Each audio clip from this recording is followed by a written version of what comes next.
Okay. And a 1, and a 2, and a 3, and a 4. Hey, how you doing? All right. Hello. Oh, it is currently 8:40 p.m. in the evening, GMT +1 time. It has been about a month and a half since our last Simple Path stream. I cannot tell you how elated I am to be able to have another one. We had a slight scare before the stream happened, but we're not going to be able to have one next week. Thankfully, I think we're going to be able to compromise on that. So we're going to be able to get the momentum back rolling, which is all I could ever ask for. Hopefully things will resolve for our other player, who cannot make it for the time being and has not been able to make it. Sam is working on it. Life is unkind sometimes. But that is just simply how things go. Rule 0, as we always say. Real life comes first. Yeah, bad time for the EMP. Anyway, Grum, how is the audio? I mean to ask, because it has been a bit, and there's been several updates, and I don't know whether or not it has fucked things up. Tell me if you can hear me and my players. I was about to say, please do give a check to make sure Grim can hear us. Yes, test. Also, if you can hear the music, Testing. if it's too loud, too quiet.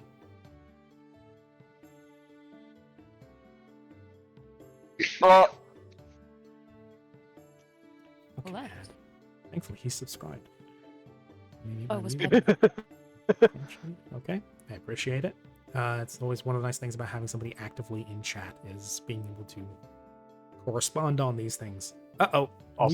Also, rip Peppy's dead. yeah, we also just lost Peppy. That's why I said I because I will- just heard him. Doo-doo. I'm going to kill so many ISP people.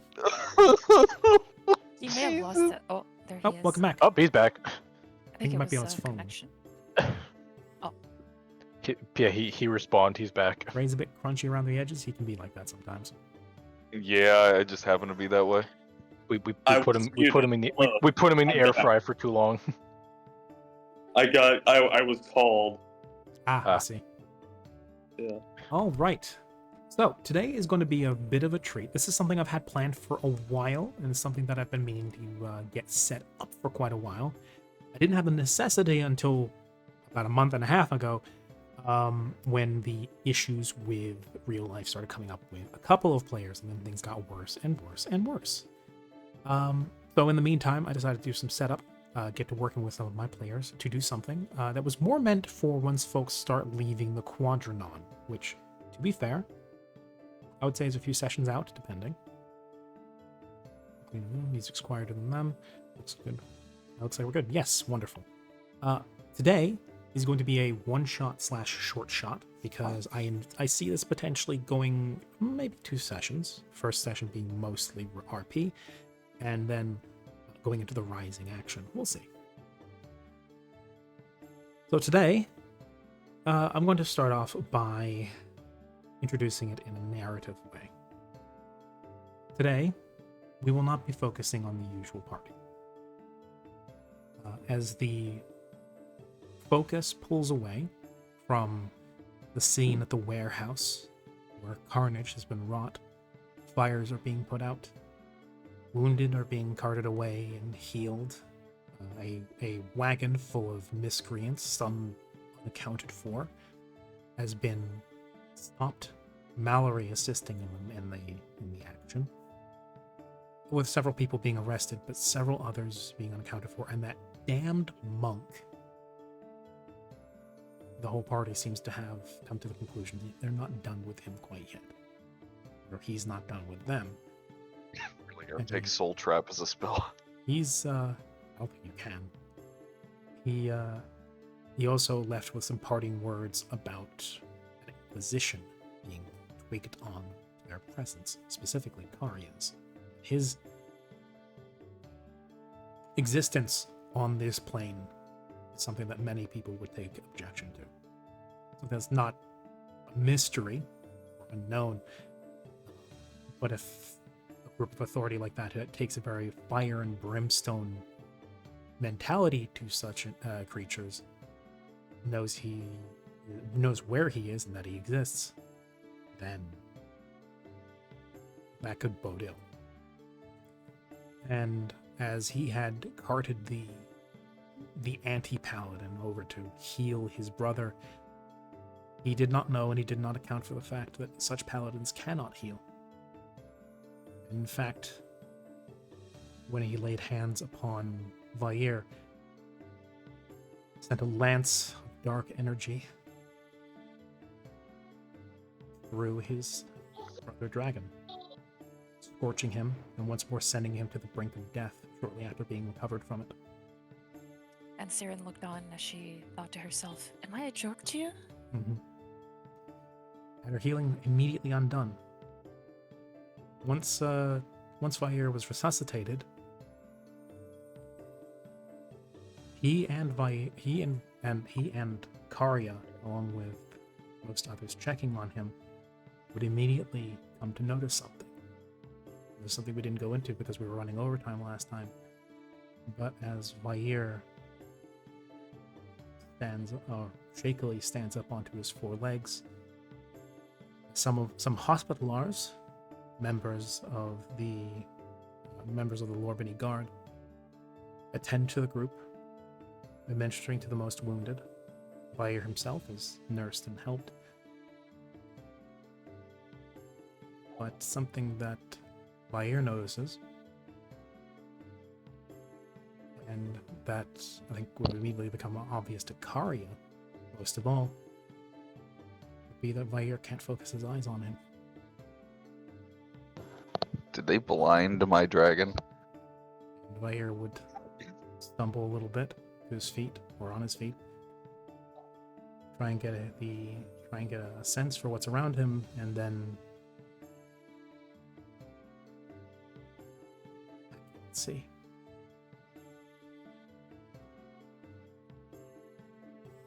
Well, good thing he has a sense of smell. That's true. Dragons of his type tend to be quite acutely have quite good hearing and quite good smell. But yes, that's an unfortunate side effect sometimes of an anti-paladin. Normal paladins have lay on hand and what are called what are they called again? They're called charities. I think they're called charities. Let's see. I don't remember what they're called actually. Let me try and remember. They're called mercies. That's what they're called. They're called mercies. There are additional effects they can lop onto their lay on hands. Things like curing certain ailments, giving certain bonuses. Anti-paladins have the opposite. When they have their touch of corruption, they can layer on what is called cruelties. One cruelty is to blind the person, and if they fail the check against it,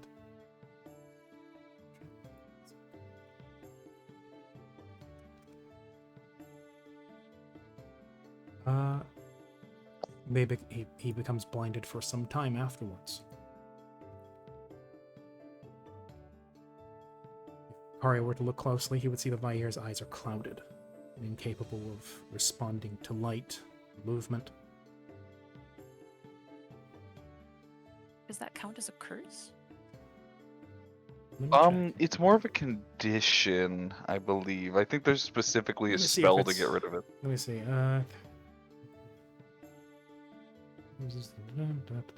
Let's see if it counts as a curse of any kind. No, it does not. It does not have any particular class.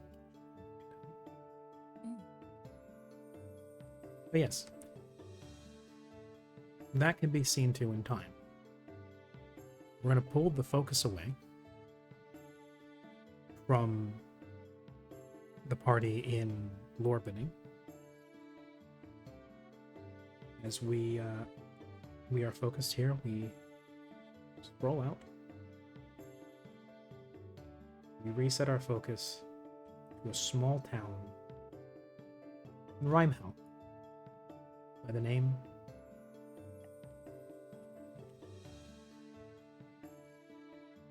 of Savanosk. It's a town that long ago the party passed through once upon a time. One that they have recently heard some word about, or more specifically, they scryed onto, finding out that there were attacks in the area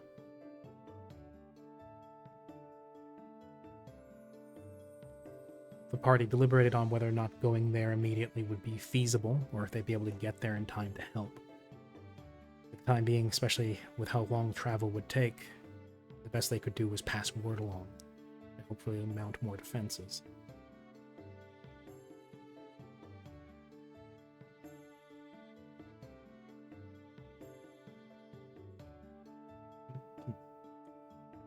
The focus now goes onto the small town. And time goes back a few months at this point. To a peaceful time, simpler time, a more prosperous time. Because after many, many years, in fact, for as long as most people in the town of Savanos can remember, the North has been so frozen constantly that life cannot thrive, can only survive. Plants have a hard time growing, even the most robust ones.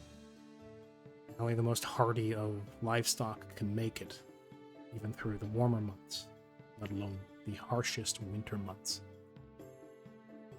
So about a year and a half ago, a spat of disappearances happened. The party had been alerted to, but elected not to concern themselves with, that they had a job they had to do. The disappearances have continued, though sporadic. Every once in a while, someone will disappear without a trace. One of the first ones to lose somebody to this spat was a young girl by the name of Mina, a small half-elf girl the party ran into, even put them up for a night, as the caravan they were part of made their way towards Borderline. Mina's parents still haven't returned. And now more people are going missing. This is a sense of rising concern, or it creates a sense of rising concern for the people of Savanosk. But they find themselves with little recourse about what to do. Search parties into the surrounding wilderness yield nothing. Small forays into the wilderness sometimes bring up a clue or two, such as a scrapped piece of clothing, or maybe a spatter of dried blood. Those could just as easily come from some wild animal attack. If that's the case, then that person's gone. The best people have been able to do is take advantage of the new upsurge of trade through the area, as well as the more arable land they now live on that has begun to thaw. There's even summer months now. There's actual green grass. There's something for the animals to graze on that isn't just scrub and brush. The plants grow, which means there's actually surplus food during the harvest months. It's warmer. Don't have to have furs on constantly.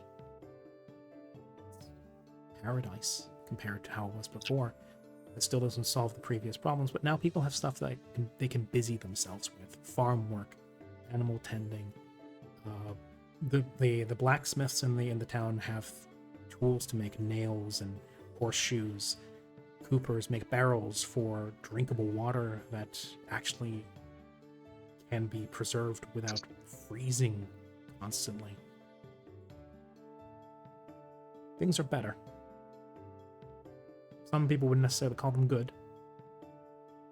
But now there's people passing through. There's trade to be had.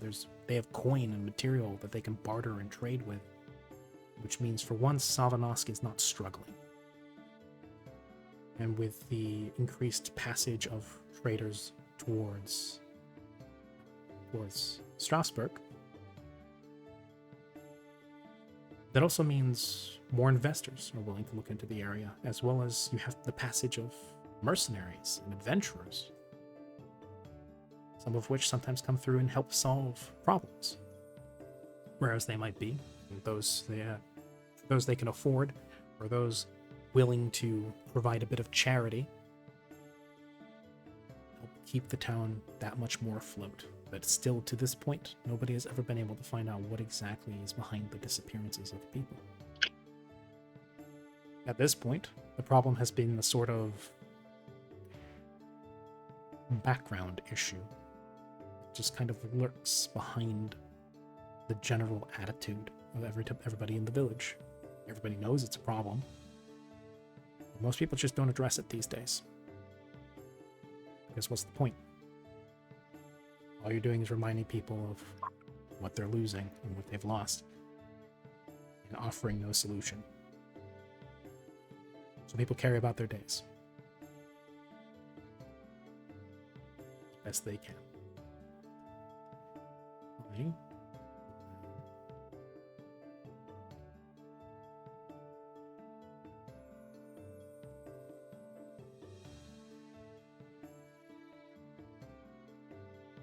It's over.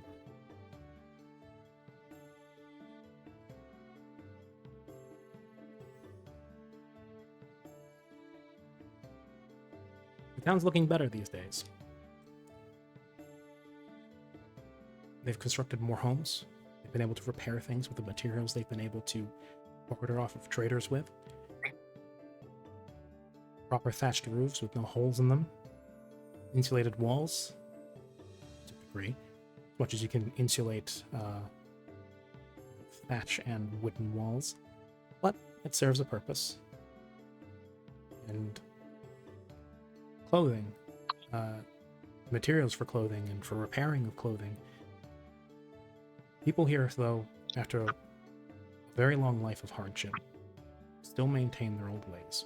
Many people here cling very adamantly to the tradition of never throwing anything away. Always use use an item or a tool or a piece of clothing until it falls apart at the seams. So it's still a very self-sufficient place, but now better. At least everything isn't so cold anymore. It's on a normal work day. About, I would say, just as the sun is cresting the horizon, it's beginning to light the day up, which is, to be fair, not that early. It takes place later than most places in the world.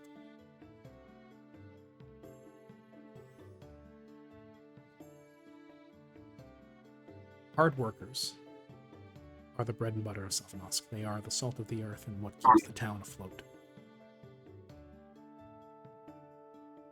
And they've been hard at work since before the crack of dawn ever even hit their eye line. Ever even hit their eyes.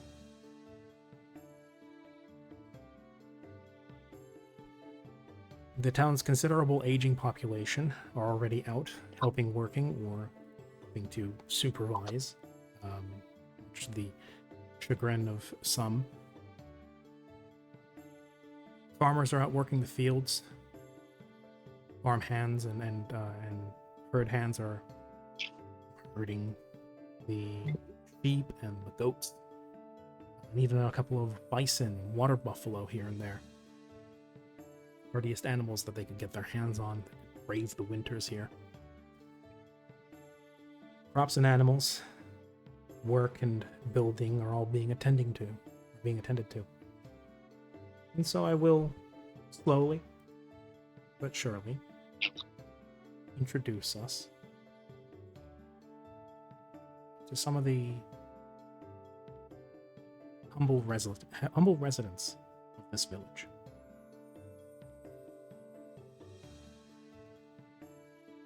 Alden, would you like to introduce yourself? No, old man. Pick someone else. I'm not feeling it right now. Fine, if I have to. Your father looks at you and says, "Please, son, introductions are just polite." I know. Fine, here we go. Nice to meet you. My name's Aldun. Aldun Duskor. Well, I've been born here in Sylvanovsk. Lived here all my life. Surprise there. I know. My father's the priest overseeing the town here. So, when I'm not busy helping with the farm, or the fields, or whatever else there is to do, then, I guess what I'm supposed to say is I devote my time to study the scriptures of our deity. But honestly, come with me for a moment. I hate it here. It's always the same day in, day out, and yes, it's gotten better, and I'm happy for the people here. But torture. You know, before, when we just had to survive, at least it was busy. Now every day I get to watch these people pass our village by, and I can't help but wonder where they came from and where they're going and what sights they might see. And every day I realize that I'm never gonna be them. I'm always gonna be here, and I don't want to. I need to see something different. I need to do something different. I just don't know how to. I'm Aldon Duskor, and I don't know. Take someone else. I don't wanna. Goodbye. So Alton turns away, going back to whatever he might be busying himself with today. He's a young man, young boy even, only 16 years of age. A soul of adventure that burns quite bright, but feels stifled by his day-to-day here in the village.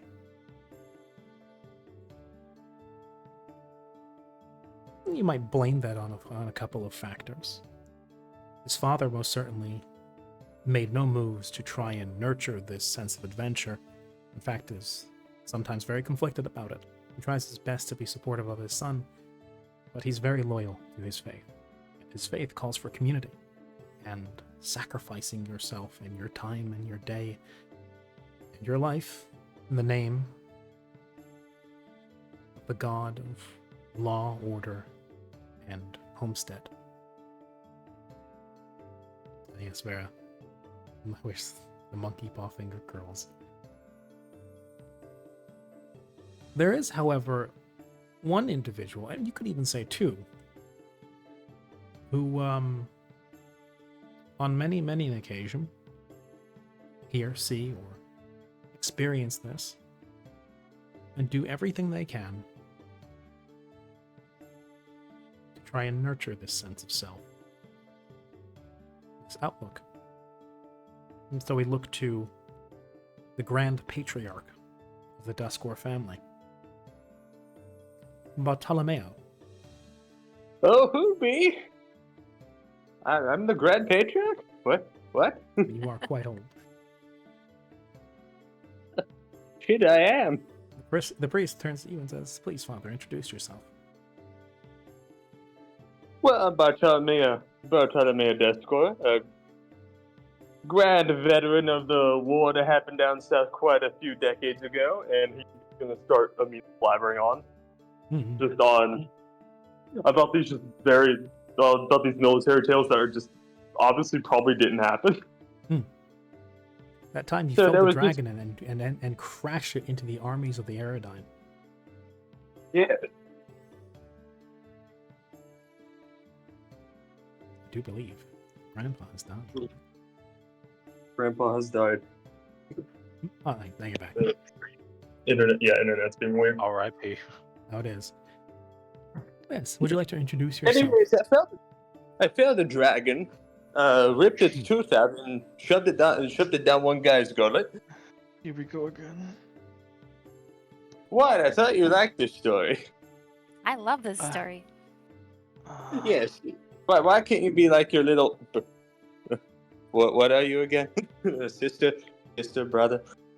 Yeah. Anyways, why can't you be like little Bartleby? Always interested in my stories. And so we look to the last member of the Duskor family, Bartleby Braveheart Duskor.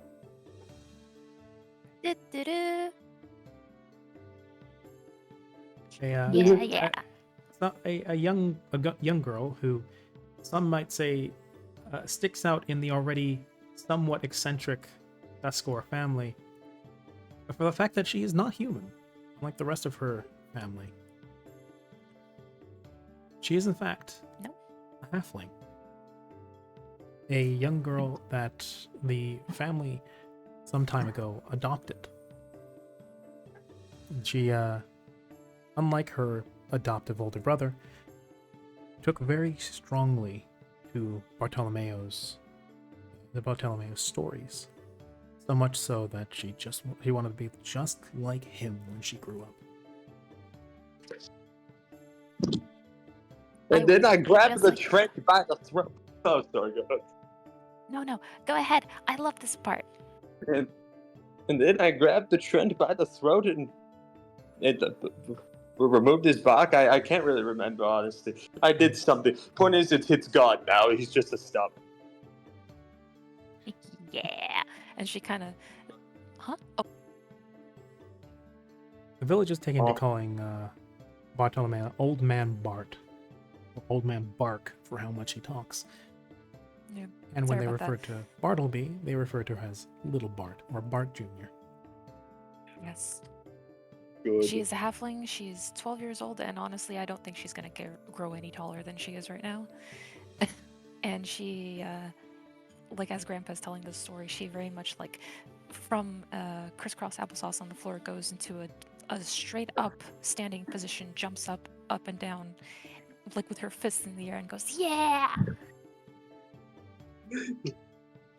Standing Yeah, sure. Mhm. Oh, sorry. I was With her gonna little say, helmet.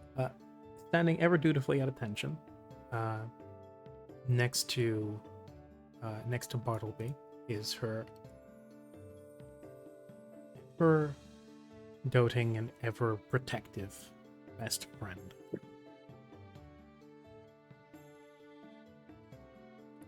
Woof. I don't know. Am I Woof. supposed to do Monty's voice? No, I can do Monty for you.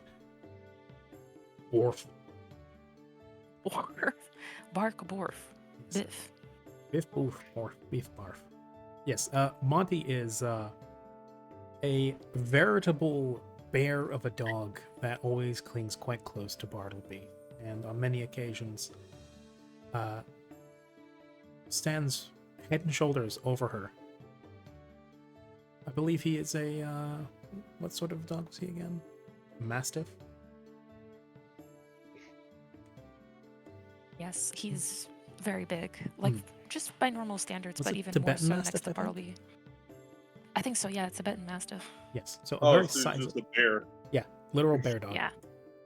Stands at attention, always protecting and watching over her. Yes. So yes. And that is the Duskor family. You have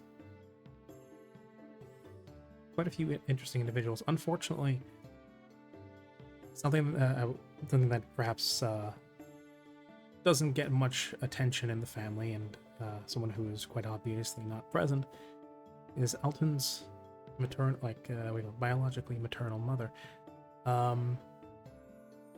Unfortunately, that is not much of a topic of conversation within the household.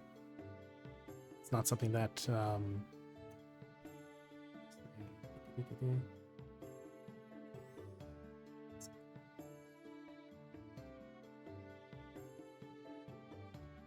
very sorry, lost it. Yes. That the family's patriarch, not grand patriarch, the priest Morian Duskor, is not keen to discuss, at least not casually. This be something of a sore point for him. Nope, that's not what I meant to shout. Very sorry. Oh God, he's here. Oh no. Wouldn't that be awful? Here we go. Clicked on the I wrong thought it was page. Diego. No, not Diego. Yes. The priest of the town. Last of the family ensemble, and last Duskor we will focus on for the time being. As we go down the list, Dutch, would you like to introduce yourself? I'm Dutch. I work the farm. There you go. Could you tell us more, Dad? I work with the animals. You hear that, guys? He works with the animals. Wonderful.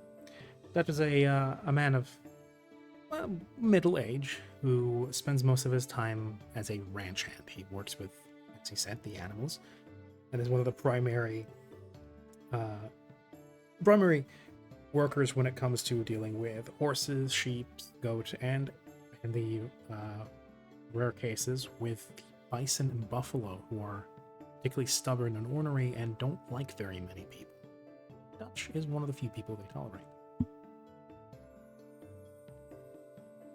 He's also a fairly laconic, terse individual, noted for having a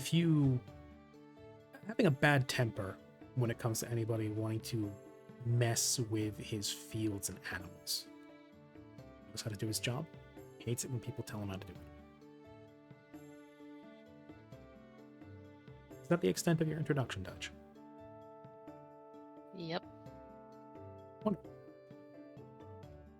Next on the list, not in the village at this moment, actually a small distance away on a little hillock that many in the village would know and be aware of. Well, not everybody would necessarily know him in person, is an older man by the name of Solomon. Solomon was once a respected herbalist and not a faith healer so much as sometimes spiritual counselor and sometimes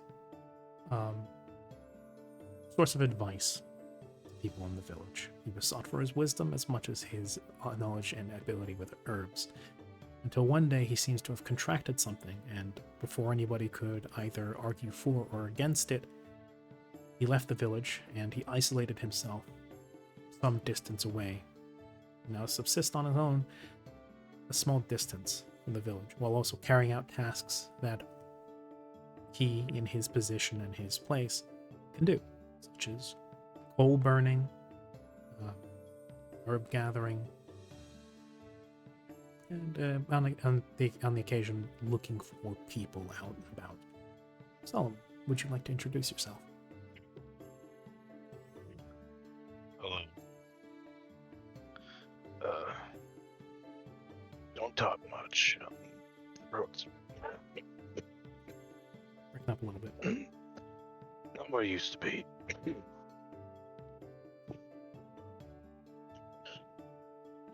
Yes. I'm the local herbalist, yes. Sorry. Also work with Town Watch. Keep the troublemakers out. Seek counsel with the spirits and with the land itself. As we all ought to once in a while. Don't get too close. You don't want what I have.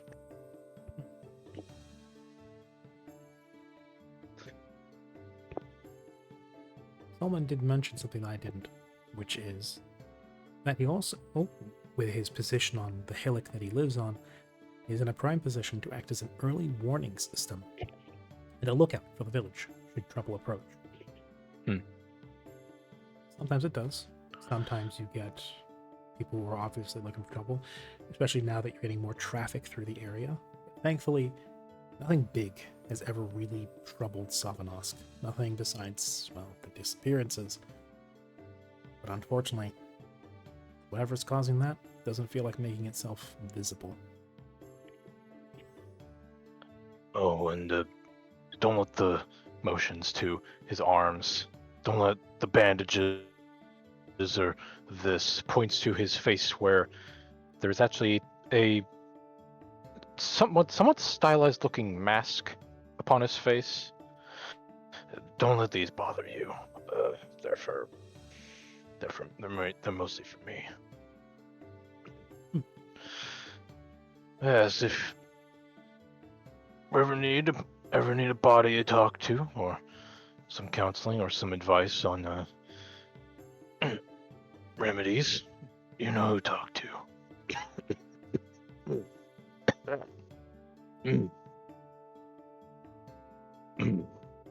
So, Solomon makes the town wise man as well as their leper.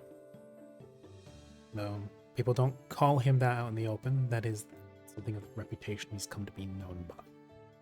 Particularly the younger folks have a lot of rumors and a lot of speculation about him. A lot of the older folks know the truth, or they don't, and don't care to hear contradictory words towards it. And lastly, and depending on who you ask, absolutely least, we have a not-so-young man by the name of Telly Brusso. He is by reputation among the town, is known for having quite the temper on him. He's one of the town's, the best way to put it is one of the town's workhorses. If you need a plow dragged, if you need an animal wrangled physically, if you need hard work done, he's there. But when he's not working, he's drinking or hurling abuse at people. Ellie, would you like to introduce yourself? Piss off. And that's about that.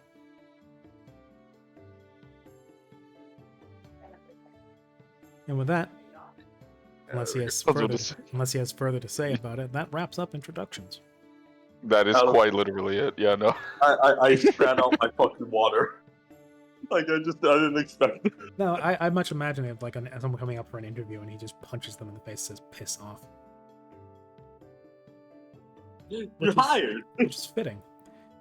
Let's see, we got Dutch out, we've got the Ducklings out. Let's see, drop Bartleby down. Bartleby. Yay! Along with Monty. Buttercup's out, so is Dutch. Solomon is currently, I would say, not on the map, given where he is located. And Telly is, I'm put him here in the town square, going wherever he's going. So, it's, like I said, it's your average workday. The sun is now starting to come up, which means you can now see what you're doing better, which means the really intensive work can finally start. Everybody goes about their day as per normal. That's it. That's life in a village. You do your routine. You get up, you work on your job, you get paid, or you make your profit however you do. You sow the fruits of your labor so that you may reap it later. And then when you have downtime, like in the evening when it starts to get darker, you do simple things like check your home, repair it, patch any clothing that might have a hole in it, fix up any tools you have.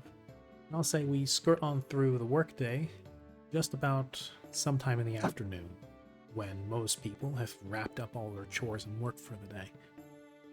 And everybody has... And something nice about medieval work cycles is that people had a lot more time off than we thought they did. As a matter of fact, you have quite a bit of time off you have to choose. You can choose to spend however you wish. You can do, as I said, with maintenance, whatever. And some people like to commingle and then talk to one another and keep up with the happenings to help fill the time. So my question to the group is, I should say not quite a group, really, to my beloved villagers here, how would you spend an afternoon? Oh, how would you spend the day?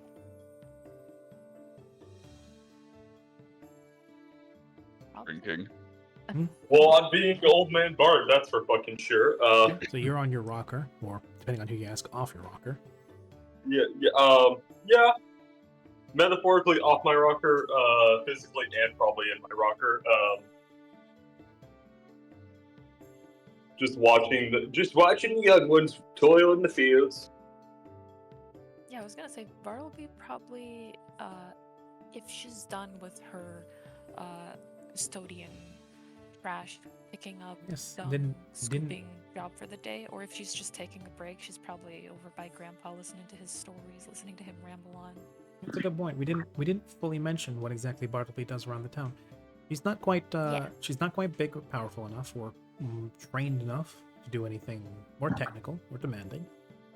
But she currently has a job, a very humble but necessary job of being the town custodian, which means she goes around, picks up people's refuse that they leave lying around, any dung or anything lying in the street from the animals or people, or anything that's reusable gets recycled and is brought to the town trash heap and the fertilizer pile, where it's then left to ferment and then be used on the fields for growing their food. Yes, she is the town poop scooper. Yes. Her trusty shovel, which she also can use as a weapon. I think I named it. Let me see. I think I found a funny name for it. But yes, Bartleby has You her named- trusty Dung. shovel that she has seen many, many a time practicing swinging around like a knight if they had a poop Yes. shovel. With her You cobbled together named armor and your shovel. yeah, and a pot or a pan, however you want to call it, depending on where you are in the world, Mhm. or a helmet. I named her shovel after the legendary sword Balmung, except I named it Baldung, the shit scooper. Oh my god. So Now- the aspirant knight, Bartleby Braveheart, wielding Baldung the poop scooper, clad in the most trustworthy metal armor, that being mostly pots and pans, kind of tied to her with rope and twine. Yeah, that her Yes. grandpa helped put together. In an image of his Now, own armor. Bartleby. Yeah. Now, Bartleby, I'm gonna tell you a story on not what to do when you're a knight. You don't want to be your brother when he tried to steal Feta. Oh my god, that's true. Wearing a little pot on his head. Yes, I remember that young one. I saw it, and he's looking at Alden. Oh my god, big brother, you did that? No. For clarification, Feta is this giant Yeah. ram. For the people can see, there's Feta is a dire ram that rather than being on the farmstead or anything, just seems to hang around Bartleby most of the time. Sorry, Bartolomeo most of the time. Old man Bart. This massive ornery old goat spends most of its time just standing next to old Bart chewing cud. No, it did happen. Isn't that right, Feta? And I'm gonna look over to the. Yeah, see, Feta confirms it, and Grandpa never lies, big brother. Grandpa.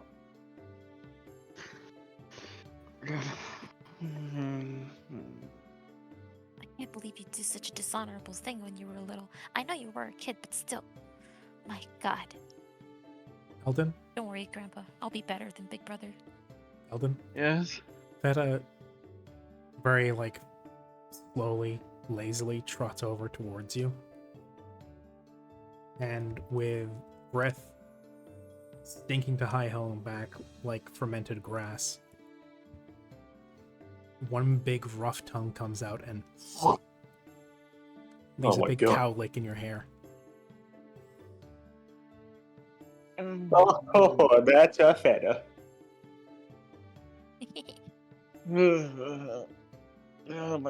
My hair. It just goes it again. Hmm? Monty goes Oh my- over and sniffs the part where Feta just licked, and then on the right on Alden's face, just licks up, contributes to the saliva hell, collecting on his head. I could see Monty going up and just kind of try to lap up whatever is on Alden's head after Feta had a go with his hair. Yeah. It's got a big dog now going. Stop licking me! What are you doing? He's cleaning. He's helping. I don't need help. I need you to get away from me. Yeah, I think you need help. You need more than help. You need a shower. I'm the one that touches poo poo, and you're the one that smells like caca. That is true. You do smell pretty bad. And whose fault is that? Yours. And everybody gets a look into I'm the sorry. I just got done wading through shit all day. And so we see a look into the life of Alton. Why exactly he wants to get away so fucking badly.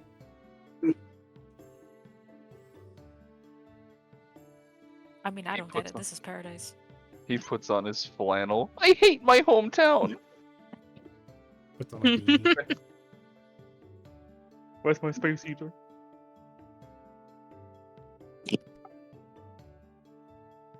So it's a normal after work day for the Score family, I believe.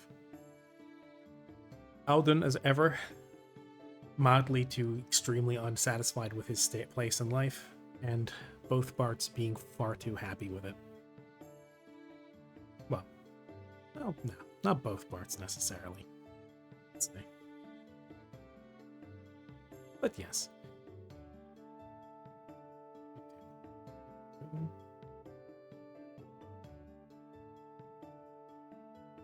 Hmm.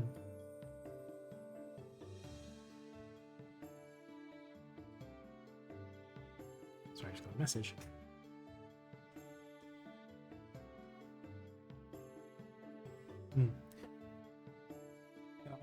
It's a parcel like this where I wish I could just go have fun with one another. I order it, but I can't do that because that makes no fucking sense.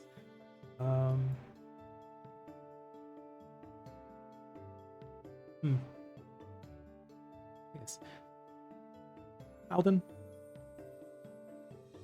you've said to me on a couple of occasions that when life particularly is troublesome to him, that Alden likes to get away, right? Yes, very much so. What would he do? Where would he go? Who would he find her? Who would he absolutely avoid in this case? Where did you come from? Where did you go? Get out of my head, sister.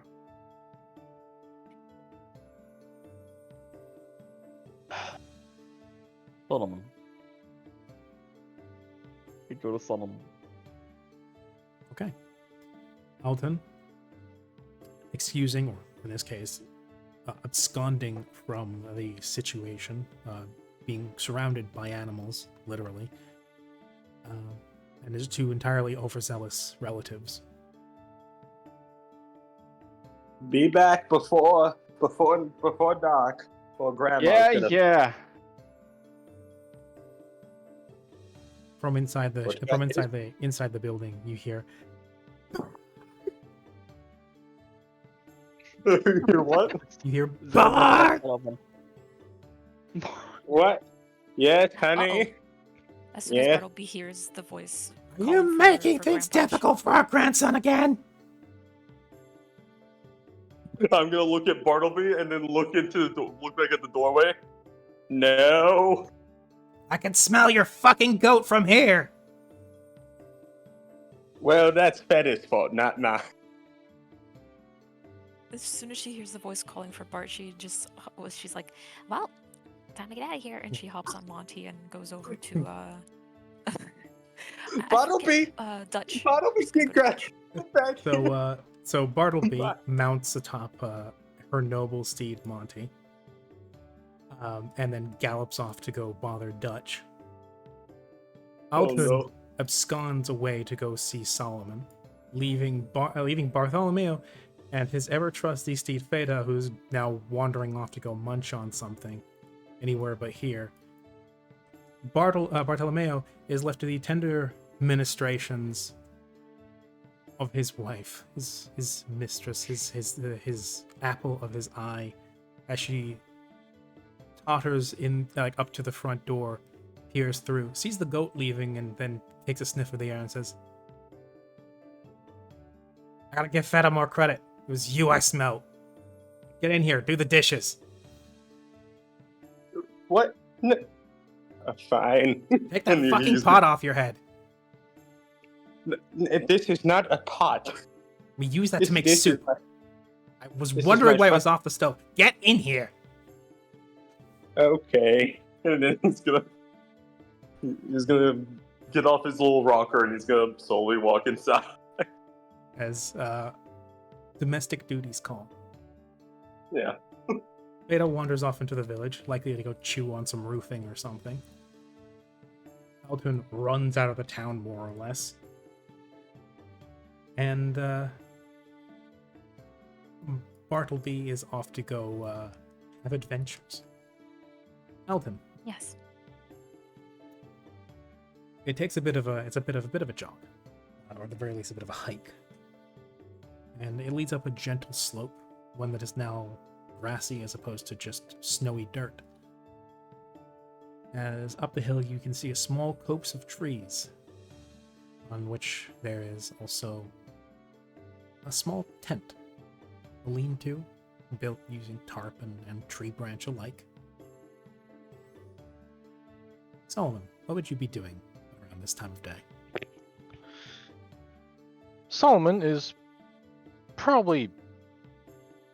he'd probably be within his cabin. Hmm. Probably making some food, but also maybe burning some coal on the side. He has the burner out in front of the house, smoking.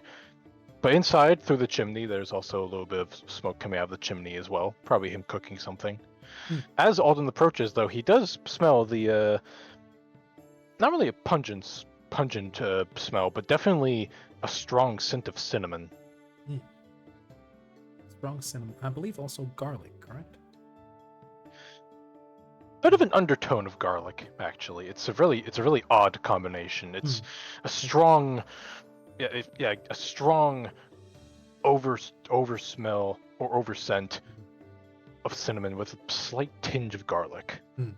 Alton, you know from visiting and approaching on many an occasion that there's a sort of underlying tone of garlic in this place at almost all times, and now that the trade here has picked up, this the smell of cinnamon in his grotto is a more common occurrence. It's now that it's a more available spice. It's normally much more difficult to get a hold of, but thankfully, due to the ever-present trade as well as the connection to Mordon being quite close, getting cinnamon from places like the Titan's Arm is now much more manageable, as normally cinnamon bark is not harvestable here in this area of the world.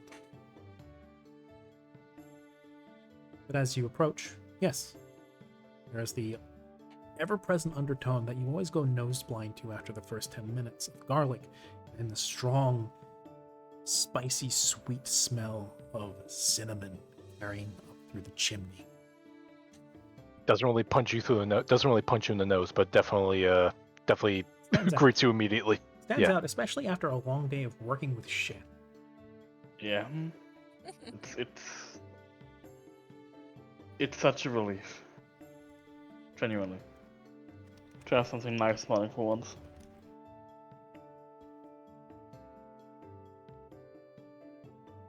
And as so often he wishes he could travel to those lands where that kind of spice or material is made, harvested, refined.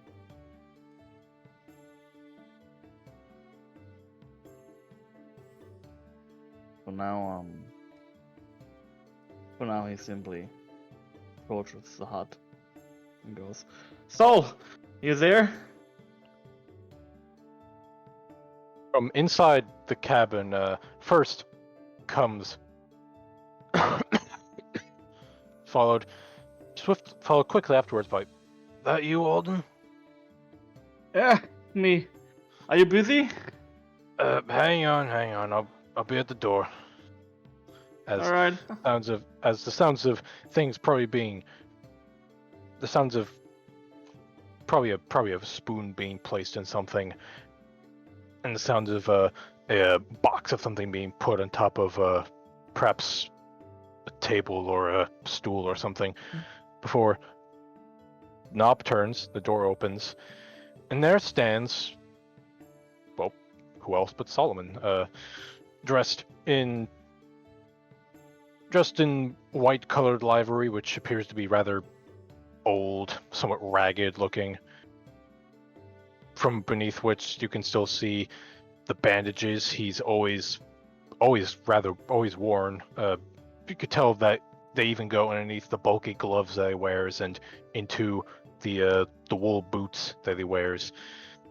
And his head is also mostly wrapped, save for a small section of skin showing on one side of his face, showing one of his ears, and of course, there's also the somewhat stylized mask resembling a man's face that he wears, behind which you see one of his somewhat hazel-colored eyes, the other one seemingly starting to go a little bit white, rather concerningly. So, as he opens the door, he sees you and waves and says, "Ah, it is you." Take it, your old man's stories are getting too grandiose even for you. If only so much I can to handle his bullshit. You know that. Give him some credit. He tells some fun stories. Yeah. Perhaps when you hear them the first time, or the first 10 times. I hear them every day.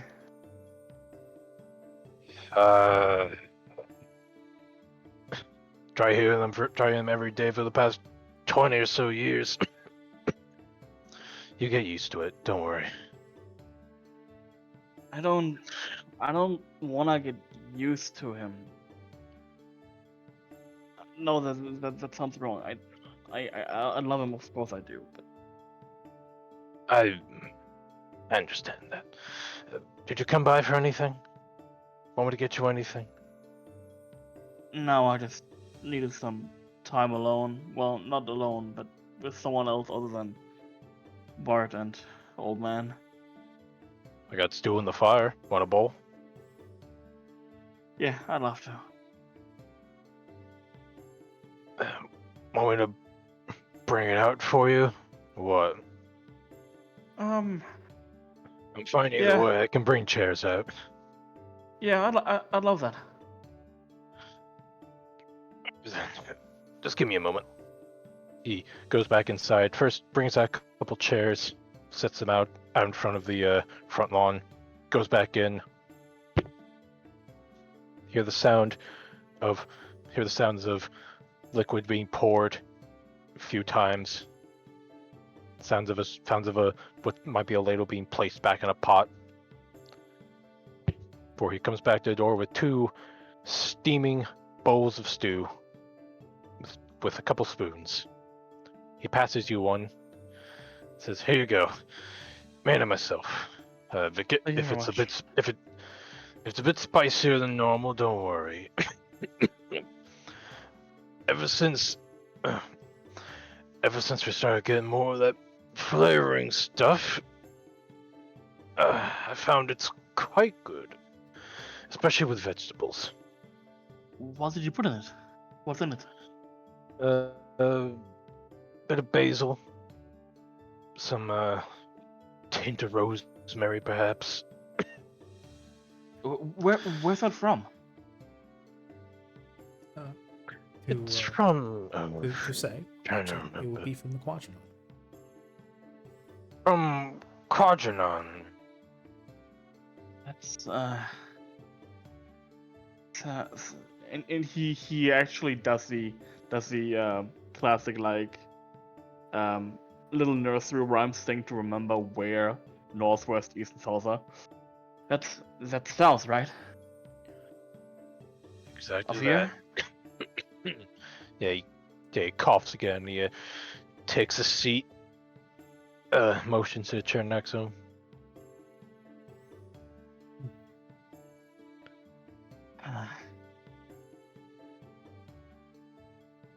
Maybe I should just climb into one of the carriages one day. Just leave. But they need you here. No, they don't. never have enough hands to work in the field, you know? Bart can do it. She's got 3 times the energy I have. Barnaby's not gonna be at it forever, though, you know.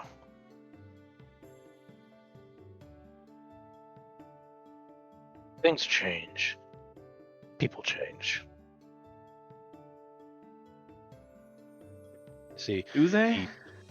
he lifts up his mask a bit, pulls down a bit of his like wrappings, like kind of awkwardly lowers the spoon into where his mouth would be.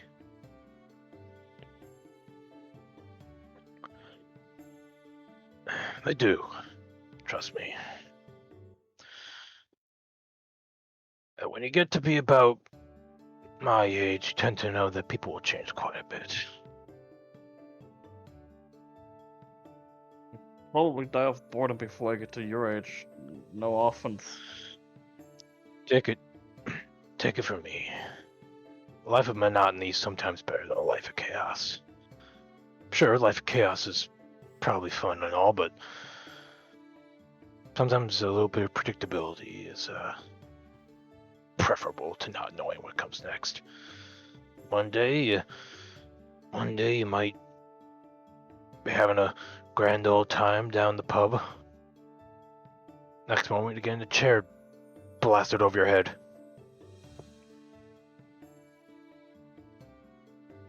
Somewhere, Kelly Brusso's ears burn.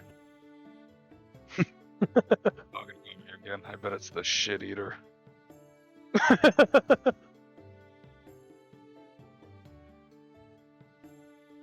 What I'm trying to say, Alden, is what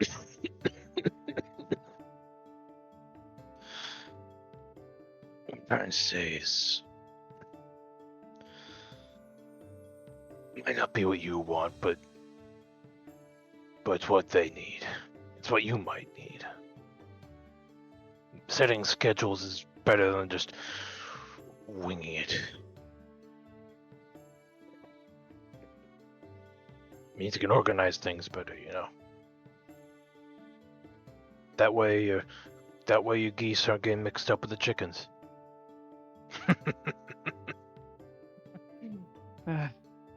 Yeah. I know you're right. I'm just so tired of it.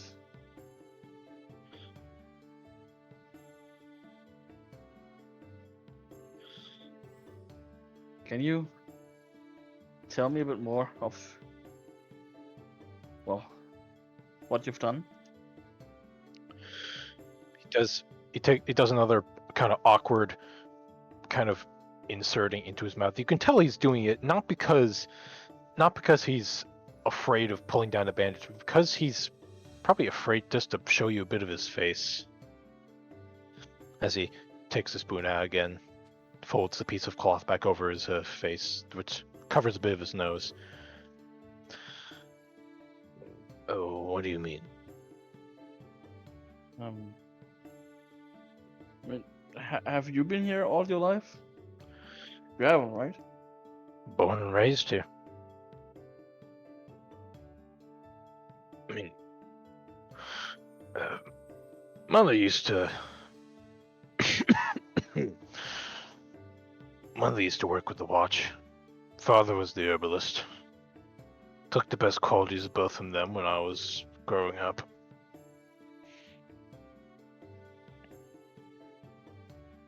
And Best you I can tell you know- about that is sometimes taking the best qualities of your folks is well, it's probably natural, but still, you can learn a lot.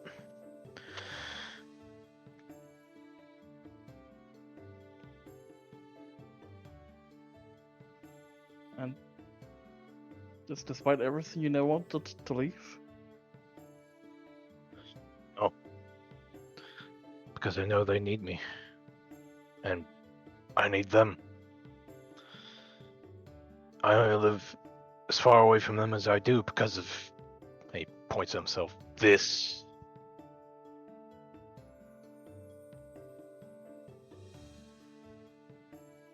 Trust me, none of you want what I have. No, I know that. I know it's really, really bad. And it's dangerous. And we've had the talk before about all the precautions we have to take. You rather. But It's a risk worth repeating.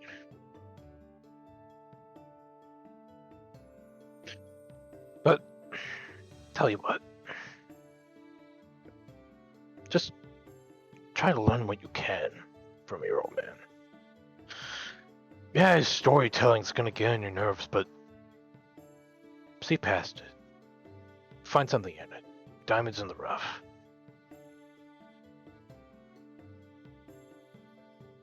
Muddiest river's always got something in the depths. Doesn't matter if it's a funny looking rock or a whole crayfish. Sure, it might just sound like nonsense, but take something from it. I'll try. I know. So, If at first it doesn't work, then be patient. You know? By the way, hope the stew's to your liking. Yeah. It's good. It's good. Good. so Alden spends some quality time with Solomon, a Yeah. voice of reason and stability who tries his best to assuage Alden's worries and his wanderlust. Though it's always obvious that Alden is never fully happy.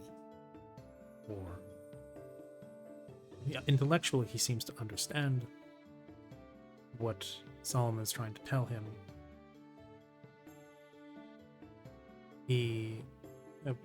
Alden is never fully happy with the answers he's given.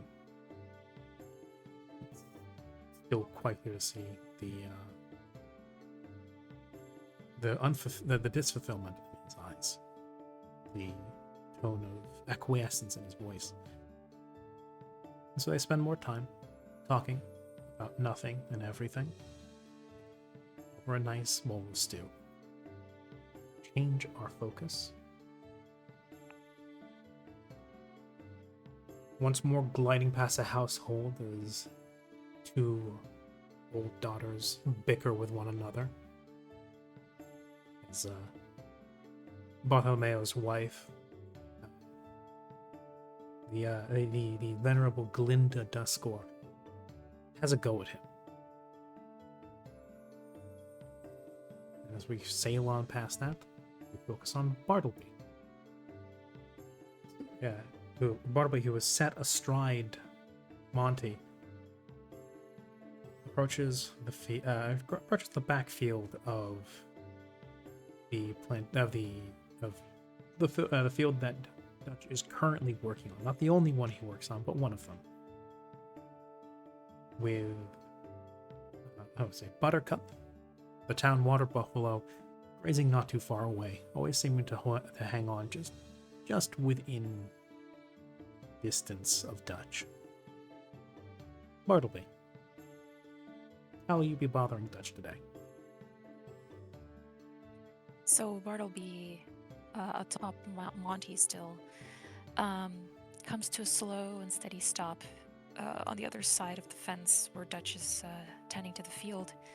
And she hops off Monty, or actually, still on Monty, gets as close as she can to the fence, stands on top of the back of Monty. He seems unfazed, and leans over the fence so that she can be tall enough to, kind of lean over, cross her arms, and say, "Hey, Dutch, what you doing?" Still in the field. Oh, what's this? Tomatoes? Beets?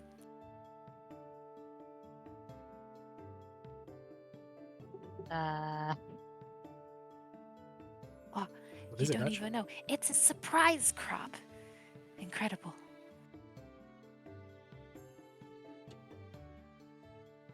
Magic. Beans. Are they magic beans? Regular beans. That's still pretty good. Beans always increase fertilizer output in the town. Which, speaking of, do you need any extra? Supply is good for now.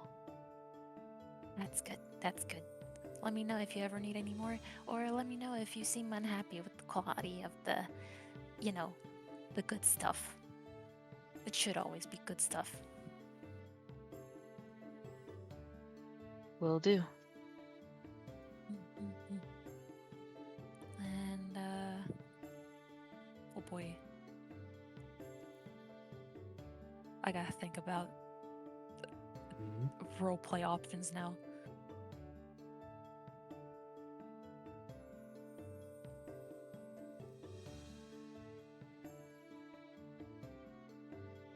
Man, I am empty. If you're It is empty. well, while you think about that, maybe that you can come up with something. One person we haven't touched on in a bit. Telly, what are you up to? What time in the day would it be right about now? A bit late afternoon. Work shift is Also it's like it's coming to an end. It's getting workday's wrapped up by now. It's getting orange in the sky, which means most people are onto their afternoon chores, patching up their clothing, bringing stuff in for the day, or just kicking up their feet and relaxing after a taxing day. Well, I know exactly where I'm gonna go then. Sounds like the same place you are every afternoon of the week. Single afternoon, yep. Time to kick in the door to the local bar, sit in a corner, and try and just drink. Hmm. Hopefully with some goddamn peace and quiet. Well, as it is, most people are very, as you more or less just kind of throw open the front door to the tavern. People have become accustomed to the sound you make when you do so, as it is quite forceful. That doesn't stop some of the town's residents from giving you a bit of a dirty look as you stride in, but ultimately saying nothing. Some of the town watch are here. They're sitting drinking by the bar, taking their day. Some of them are quiet. Some of them are chatting with one another. Plenty of them are rubbing elbows and mingling with the town folk. Town watch here is much less a police and much more a group of mediators that also act as a perimeter guard against outside threats. You don't often get, or ever really get, much crime going on here. The only time you ever really get trouble being stirred up that, isn't like a bar fight or something, tends to be any of the tourists that come through. So, not townsfolk. You occasionally get the adventurer or like the merchant who gets a smart idea and ends up having to be thrown out or beaten to a pulp and tossed out on his ass. And usually the guard is the one that takes care of that, if they're around for it. Not everybody's willing to potentially put their life on the line for it. But Understandably so. yeah, so you come in, the guard gives you a look. There's a couple there. There's the captain of the guard who's sat there. He's mostly, you know him to be a quiet drinker that mostly keeps to himself. He looks at you as you come in. He's a man of about your age as well. He hasn't quite got the beard you do. He's got the 5 o'clock shadow. He keeps relatively shaven. But he's a brick shit house like you are. And he's mostly just curled around his pint. It's like, Well done. Aside from giving very similar looks to the people in the tavern who shoot them back at me, I'm gonna trail my way over to the barkeep. Not really even bothering to sit, leaning over and going, the usual. And have some come in. Yes, as you pass by the bar, the captain of the guard, along with a couple of the other guardsmen, but mostly the captains, one of the few people in the village who's willing to look you dead in the eye, looks at you. Looks down at your knuckles, sees an absence of blood there. Looks up at you, gives you a nod, and goes back to his drink. No nod will be rescinded, but won't be any anger there either. So you go and request a drink. from the barkeep. Yeah. Sorry, I forgot Yeah. someone had come in. Mhm. He leaned over the bar and went, "The usual." Barkeep, once assuming you drop you drop your currency on the counter, um, grabs a big wooden mug, pours something stiff from a tap, and then puts it on the counter in front of you. It's filled all the way up to the brim with a big foamy head on top. One of the nicer changes of quality. You've got actual good, decent ale and stuff on tap now. Even occasionally a spirit or take it. two. I just need the stuff that tastes like piss and makes me forget. Ah, yes, old and thorny. One of them types. Okay, yeah, no. In that case, he'd pour you a pint of the stuff that the stuff that's slowly falling out of favor now that quality of product is increasing in the place, but he still has a few barrels of it, so he pours you a pint of it, passes it along, and takes your 2 coppers. I'm gonna find the quietest corner I can, sit down, and hope nobody pisses me off.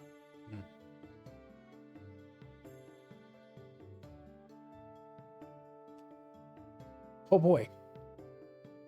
Yeah, the Oh no! the Did tension. someone come to piss me off? Well, maybe, but the tension has, at least to a degree, palpably ratcheted up a couple notches within the tavern. It's how it always is every time you come in here.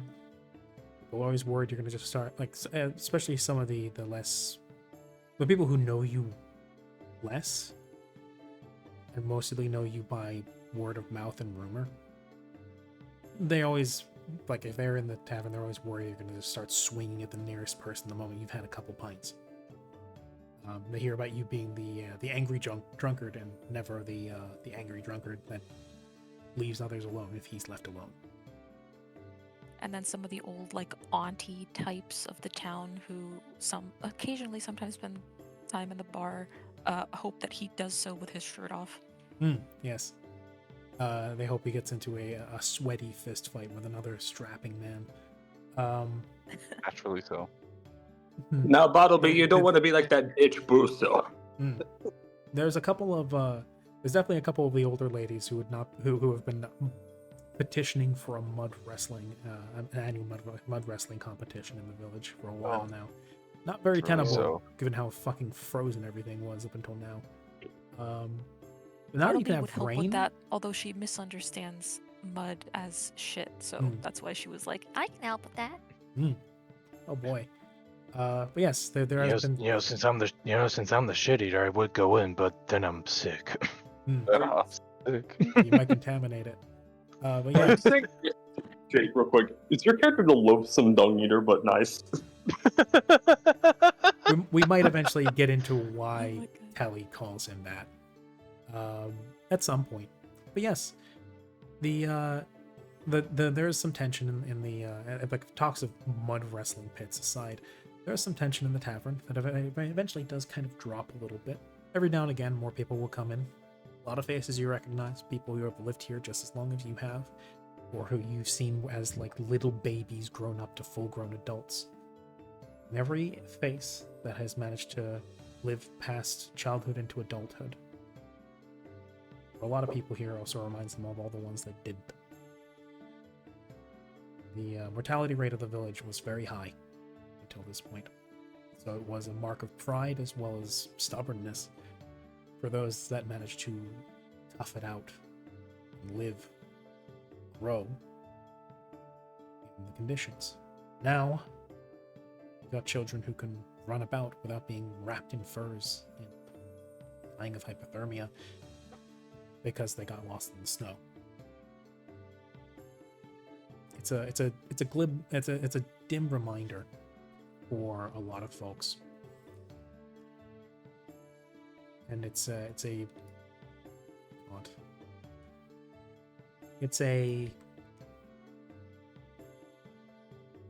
an ever-present thought on the minds of many of the older folks here in the village. There was a declining population for a very long time, but now you've got workers coming in from abroad who are willing to come here and work now. And yeah, It's stupendous for a lot of people. Takes a lot of the weight off their back. Nobody's ever quite able to match you in that regard. And more than likely, it's probably a bit of aggravation for you because you've got to train all these newbies. So long as they leave me be.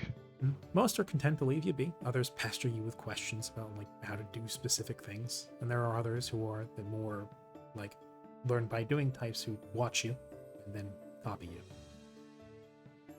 They leave you be.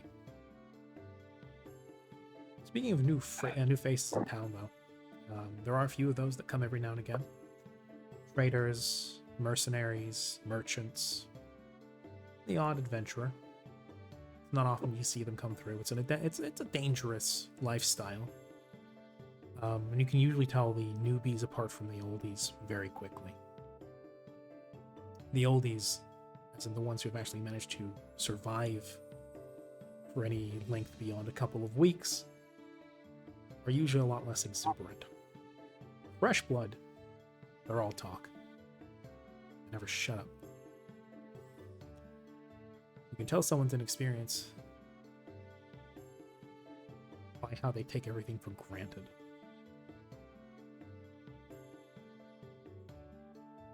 It's just such a person that comes into the tavern right about now as a young woman dressed in what you can see is fairly finely crafted studded leather. You can see looks to be a short sword hanging at her side.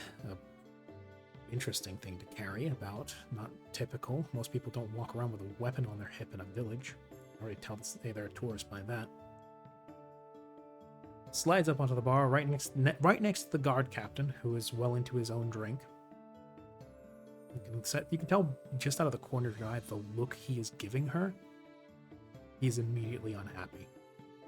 But he keeps his mouth shut. Because until she does something, it's not his problem. She then immediately starts making herself his problem by looking him up and down, recognizing by the bucket helm on him, as well as the tabard that he is a member of the town watch. Though with the way his arms are wrapped around his pint, he's obscuring his badge at the moment. So the young girl, sort of up on a bar stool. She's a little bit on the shorter side. She's thin like a rail. So not a fighter, from what you can tell. Not a military trained type, nor she have the muscle for it. And she definitely doesn't carry herself like somebody that is trained to fight, whether self-trained or military standard. And she immediately gets not buddy-buddy, but definitely far too familiar with the captain, considering how she's probably in town for the first time ever. And she immediately begins nattering, pestering. Some of the guards seem to find it charming, and more than a couple of the boys, a couple of the younger boys, members of the watch, obviously. Pretty girl starts talking to them, they get a little enthusiastic. They get swept up in the moment. A couple of them even start bothering the captain, sort of like they're being swept along by the girl's antics, like because she's doing it, that's okay. And also if I do this along with her because she seems to think it's okay, maybe I'll impress her. You've seen it 1,000 times before. Young bucks who are a little too exuberant for their own good. The girl gets louder and louder, and she's even had a couple. She even gets like halfway into a drink, and then you can already tell face fully flushed. She's now the loudest thing in the tavern. Yeah, I think I know, but how does Telly feel about this? He'll stay quiet for a while, and he'll try and push his anger down. It's annoying, but it's tolerable. And then it gets louder. Now and she's then now she's like very exuberantly sort of like slapping the guard captain on his pauldron shoulder. From the way she's talking, she seems very convinced by how she's like the best friend of the guardsmen in the town by now, with the way she's been talking to them. Going by the way the younger folks are, or the younger boys are responding to her, she might even actually think so. And then there's something to the line of, anyway, you big lunk, you could always, could you introduce me to your captain sometime right about now? I'm sure someone as grizzled as you probably can put in a good word for me. That you can. The ambient noise in the tavern drops to a Siberian silence, and you think you can hear the guard captain teeth grinding over everything else just under her incessant nattering.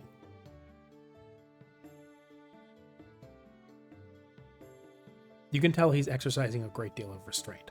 He's never been much of a social person.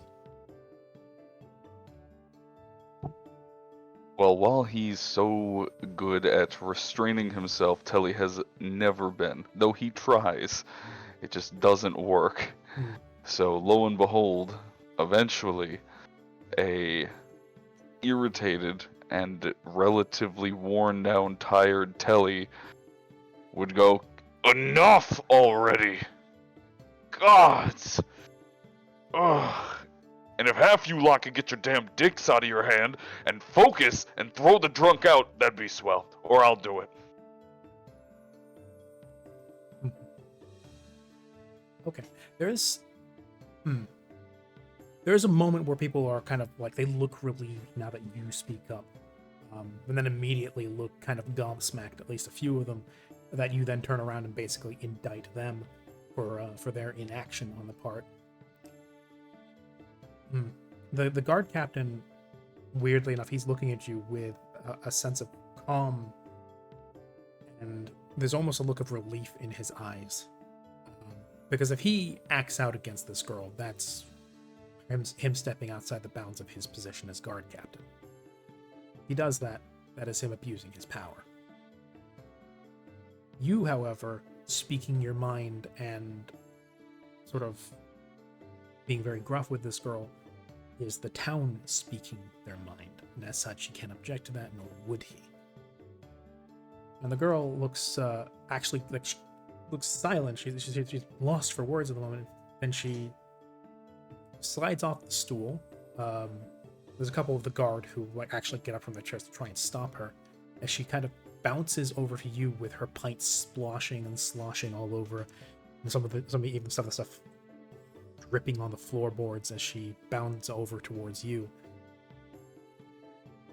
And your personal space is immediately violated,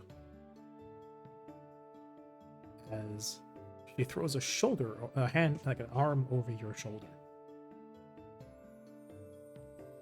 How does Telly react to being urged to not be such a sourpuss?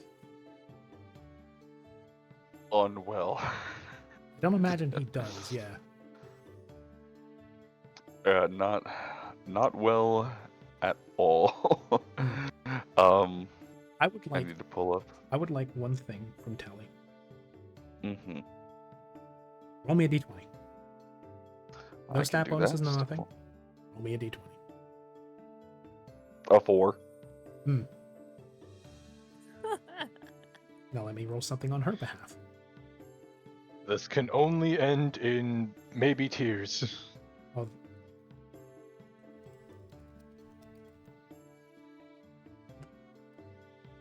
20.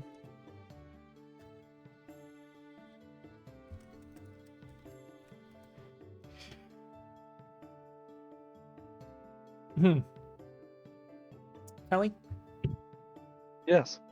by necessity, when you go to the tavern, you need to bring some money with you, correct? That I do. Where do you keep your money pouch, your wallet? Generally just on the hip. Little rope belt. I could not make this shit up if I tried. So the girl rolls a 1. I will screenshot it and send it to you guys, actually, just to prove it, because I feel that's in the name of fairness. Why is it taking forever to... Go. Cute. Cute. Okay.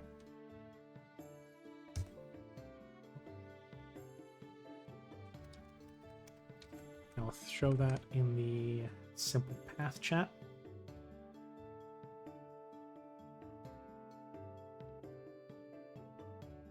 So yeah, Vera, I'm very surprised by that as well. I had to get the most laconic fucking group for this. So yeah. Oh, wow. She rolls a 1. As the arm that's thrown around your shoulder, Ellie, as you feel the wick of your candle burning to its last end. The hand slides down as she kind of like tries to hug you around the side. You're quite broad, but at the same time, she's also slim and shorter than you, so she's mostly kind of got her head up in your armpit at this point as her arm goes around your side. Yeah, it's nice to have the throats not laying on there. But arguably, this could be just as bad. As Telly, what meager money you do have that you keep in your pouch is brought under threat as you realize, despite your relatively low roll to try and counter this, and you're distracted by your anger, I'm going to say, as well as the general looks and the restraint of trying not to throttle a young girl who looks like she couldn't be any older than a girl child. The hand comes down, and what you thought was an overly companionable arm around your waist from a girl that is like a third your age is in fact actually a hand seeking its way onto your belt. And it's actually at that moment that you realize that, your eye goes down and you see that in her other hand, you see a pouch with the insignia of the watch on it. She's snatching purses. Well, there's only one thing that calm and sensible Telly Brousseau would do. So I'm gonna make... Yeah, A rock bottom! Slam on the tip! No. Okay. From downtown. How does Telly... Yeah. I'm going to assume that Telly is going to do what Telly usually does. Yeah, he's got a nice tankard in his really big fist. And there's only one place that it should end up, if not in his stomach. And that would be in her nose. Excellent. And as you know, this girl is not a fighter. She looks about as green, worn, wet behind the ear as you can get for somebody who looks like a self-fashioned adventurer. Especially one who decided to make her fortune coming up to your little village and stealing from you, and not only that, but from the fucking guard watch, from the town guard of all people. And so you take that captain is the only one I like. So the captain is the only member of the watch that just generally knows well enough to leave you the fuck alone out of anybody. Some people even joke that you two are long lost twins. Neither of you are amused by this prospect. As in your hammer, like your hammer of a fist, the large tankard. Would Telly drain the tankard beforehand, or would he just rip loose because he no longer has any restraint? nah, it would definitely have been he got one good sip in right as he noticed, and then he would finish the sip and immediately turn it. So it's probably still half full. Yeah, so like you're halfway through the drink, your eye goes down, you feel the hand on your waist, and then Telly's eyes narrow, and then as there's a sound of bone breaking, cartilage crunching, blood spattering on the floor mixed with ale, and the body of a young girl dropping as her eyes go wall-eyed, and her face goes insensate as you crack the tankard across her face. Bitch can't keep her hands off of anybody or your wallet. As she goes to the ground hard, and you have successfully knocked a young girl the fuck out. And as she hits the ground, the wallet in her hand flies out of it and ends up like jumping, bouncing across the floor with a jingle of coin. The guard captain sees the pouch hit. His eyes are first on the hit, and he's up on his feet the moment the violence starts. He stops as he sees that she's still on the floor, looks at you, his eyes like thunder as he's obviously thinking of what to do in the moment, and then his eyes... Everybody hears the clink of coin hit the floor as the pouch comes undone. His eyes go to it, then they go to you. One of the younger guardsmen, one of the ones who was, obviously clearly looking to get in with the girl, is, bored teenage boys in a village, Tracks. goes over, picks up the pouch and goes, "Holy cat, I think, is this your one?" As the half-open drawstring of the pouch has, and the weight of the coin still inside kind of makes it lopsided, but anybody at this point can recognize the insignia, the little yellow and red shield of the town watch. The guard captain takes one large stride over, and in a similar ham fist, takes the pouch in hand, turns it over, and then looks down to the insensate body of the girl. Pick up the coin.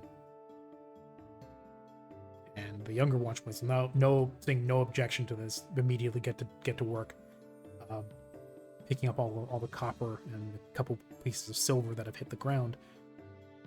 As he puts the pouch on the bar top, takes 2 steps towards the girl, and then grabs her by the scruff, taking her up. Looks to you, Telly, and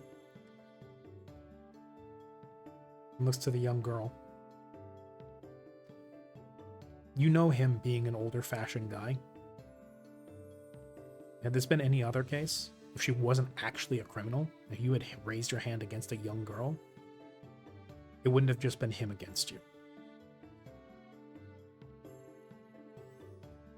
This would have been a bit more than just you losing your temper with another person at the bar, even like another grown-ass man. It's not even sure whether or not this girl is fully grown yet.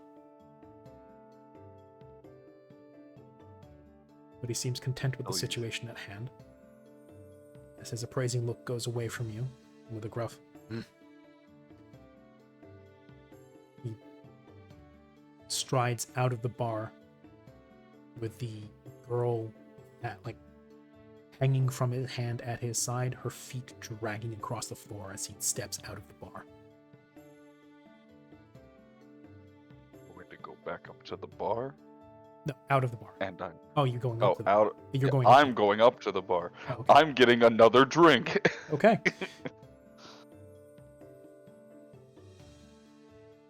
The barkeep, at this point, he's fairly used to what you do at this point. Probably has been at the receiving end of a couple of your punches. So he's not fully cowed, but he's definitely got his eye on you. He pours another tap and he says, "Mug's coming on your tab." Yeah, whatever. Take it from whatever that bitch had to stealing. Without another word, slides the drink across to you. This time he'll raise it a little bit. Not necessarily a friendly nod, but he'll raise it. And then he'll go back to his seat, sit back down, and take a fucking load off. Nobody interrupts you or makes any noise for the rest of the day. And that's an eventful evening in the tavern.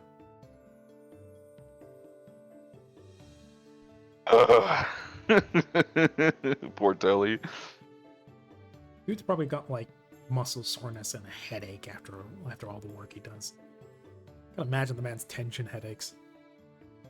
Let's see. God. Let me think.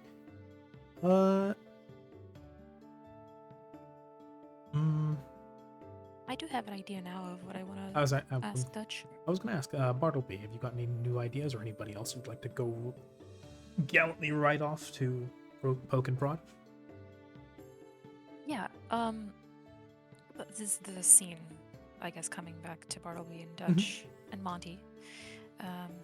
She, like Bartleby, kind of leans her head on the fence and kind of looks up to the sky like she's deep in thought and asks Dutch, "Do you think there's any purpose to anything that we do? Like, are we even real? Because sometimes I just kind of feel like we're little, pawns on a board in a game and we're just being controlled and marched around like, like little characters in a story. You ever feel like that?" Horrific. No. Bartleby over here Ah, being meta. Yeah, I guess it's just, some silly little thought.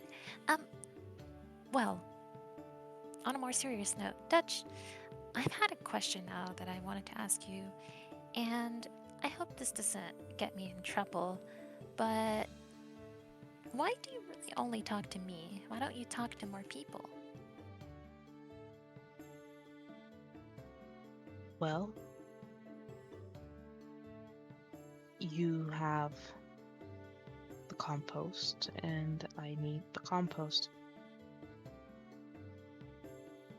What if I didn't have compost with me? What if I was just like I don't know, like a cook or something?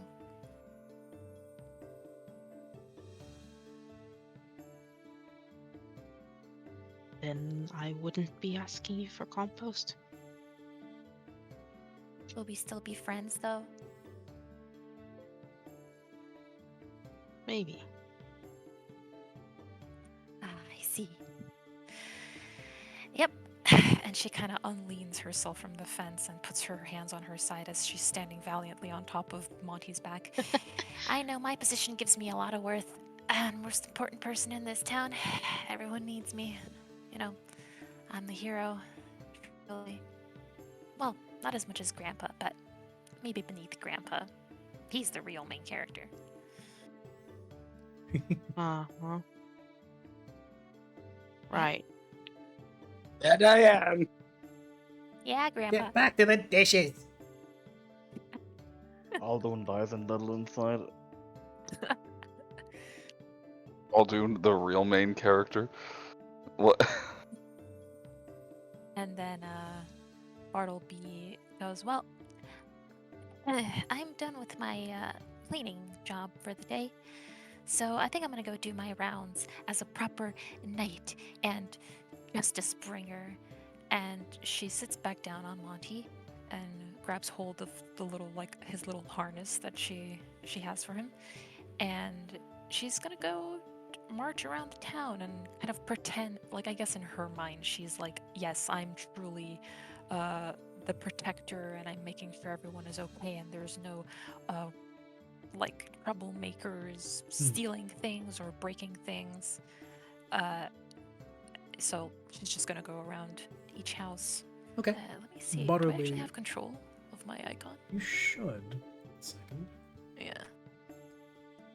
Let me double check if the token has access given. I did drag it off of your sheet. It doesn't represent, so let's do that. You have control Oh, over yes. Monty for some reason. I have control over both. I just Now you tried have with control over Bartleby. Yeah, with Bart Monty. Okay. Actually, how do you select? Is there a way to select both tokens at once so I don't have to move them individually? Like a drag and select. Yeah, you just left click drag Oh, or literally right click just drag that. for you. Oh, right. Okay. Would it be? Oh, yeah, because you're. Yeah, she has everything reversed. Yeah. So, since she was at Grandpa's house over here, she's gonna go counterclockwise around the village. Oh, god damn it. Select both. There we go. And she's just gonna go counterclockwise around the village. Just checking everything out. Okay. As Bartleby Braveheart, valiant protector of Savanosk, goes on patrol. And make sure everybody can control their tokens because I didn't consider that. Mayo. Okay. And Solomon. As do that. You would patrol around. Occasionally, you would come across other villagers. You come across the Watch, who are also patrolling around, keeping an eye on the place, walking the perimeter. They nod to you, tip their helms to you, or I'll nod to them, tip my helm to them. they just you tip your helm. They some wave, some giggle, and greet you.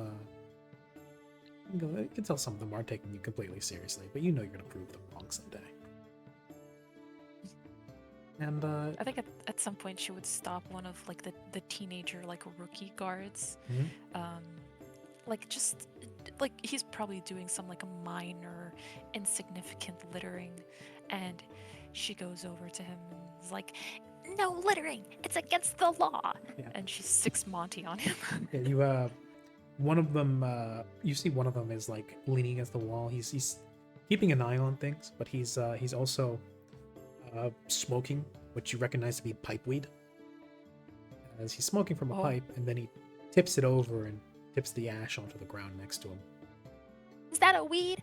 I'm calling the police. As yes, and you sick Monty on him, who immediately savages him by jumping up and putting both of his paws onto his shoulders and then licking his face furiously. Now Monty's stoned. Elfweed is Elfweed's a funny thing. But yes, I don't think Monty wouldn't get a contact high from that, but it's he would sniff at the ash on the ground in curiosity. And she would also be curious and look at it and maybe like smear some between her index and thumb and go, "What is this? Yeah, the ash kind of Is that?" smushes between your fingers. The guard who's kind of like ugh, wiping his face off. You're too young for that. When you're older. What does that mean? Is this a drug?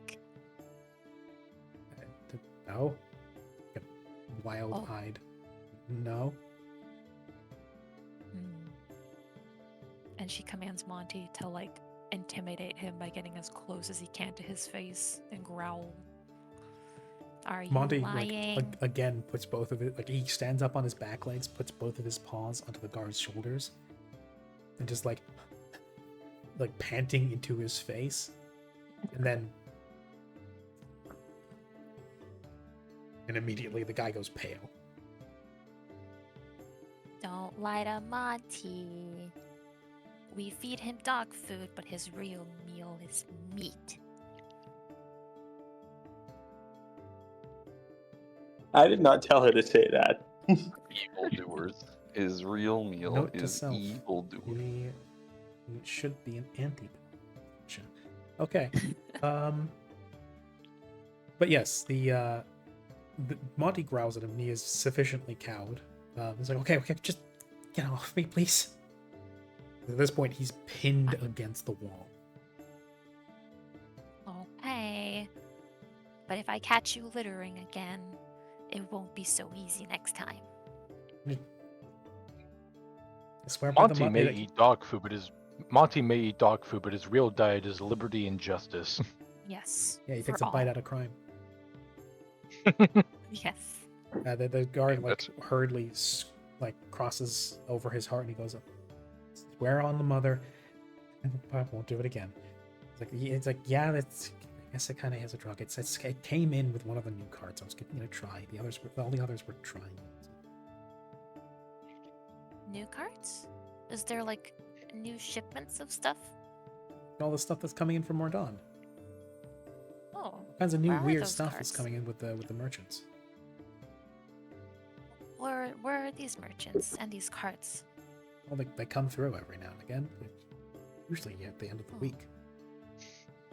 About this stuff last I got my friend John got it from his friend Phil, who's also in the watch, but he's in a different part of the town.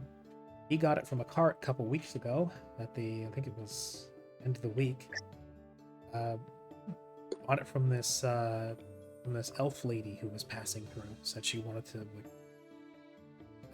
like according to him, according to his uncle, according to his uncle's roommate, said that she wanted to like commemorate a dryad or something. Aaron was dealing drugs. Oh my god, it was Siren. Nah, it wasn't Siren. Different, not the correct time span. That said, Siren is currently in the possession of Elfweed. Yeah. She's not beating the allegation. Did not beating the So allegation. I had an alibi. I was in the Quadrant at the time. Where? Buying drugs. I was buying drugs. Oh shit. Yeah, from a tea merchant. Yes. So yeah, he's like he swears like yeah, it's not a bad drug. It doesn't do anything to you.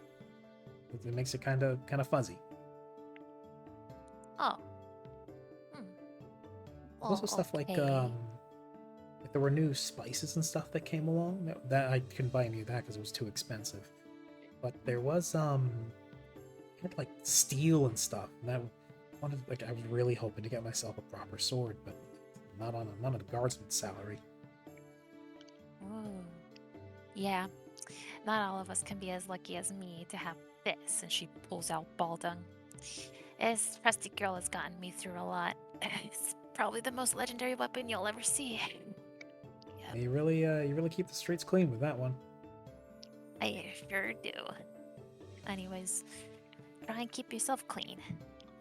And she kind of like does like a 2-finger salute. Or actually, she'd probably do like the actual guard salute. Hmm. And continue with her patrol. As she continues along her way. Eventually, at some point, you would also spot the captain of the guard trudging through the town street with a lot of the people giving him a wide berth. As you see a young human girl hanging from his closed fist, her eyes kind of locked in this wide, hazy stare off into the distance, with both eyes just kind of like veered outwards a little bit in a walleye kind of look, with blood, just like dried blood, dribbling down her nose and chin.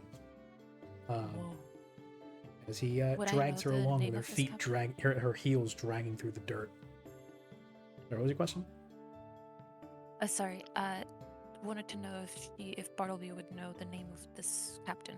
Yes, like you Captain would. something. He's the captain of the guard. Most people know him. Most people here have grown up with him or grew up knowing about him. He's been the captain of the guard for something like 20 years at this point. Most people don't even remember when there was a different captain.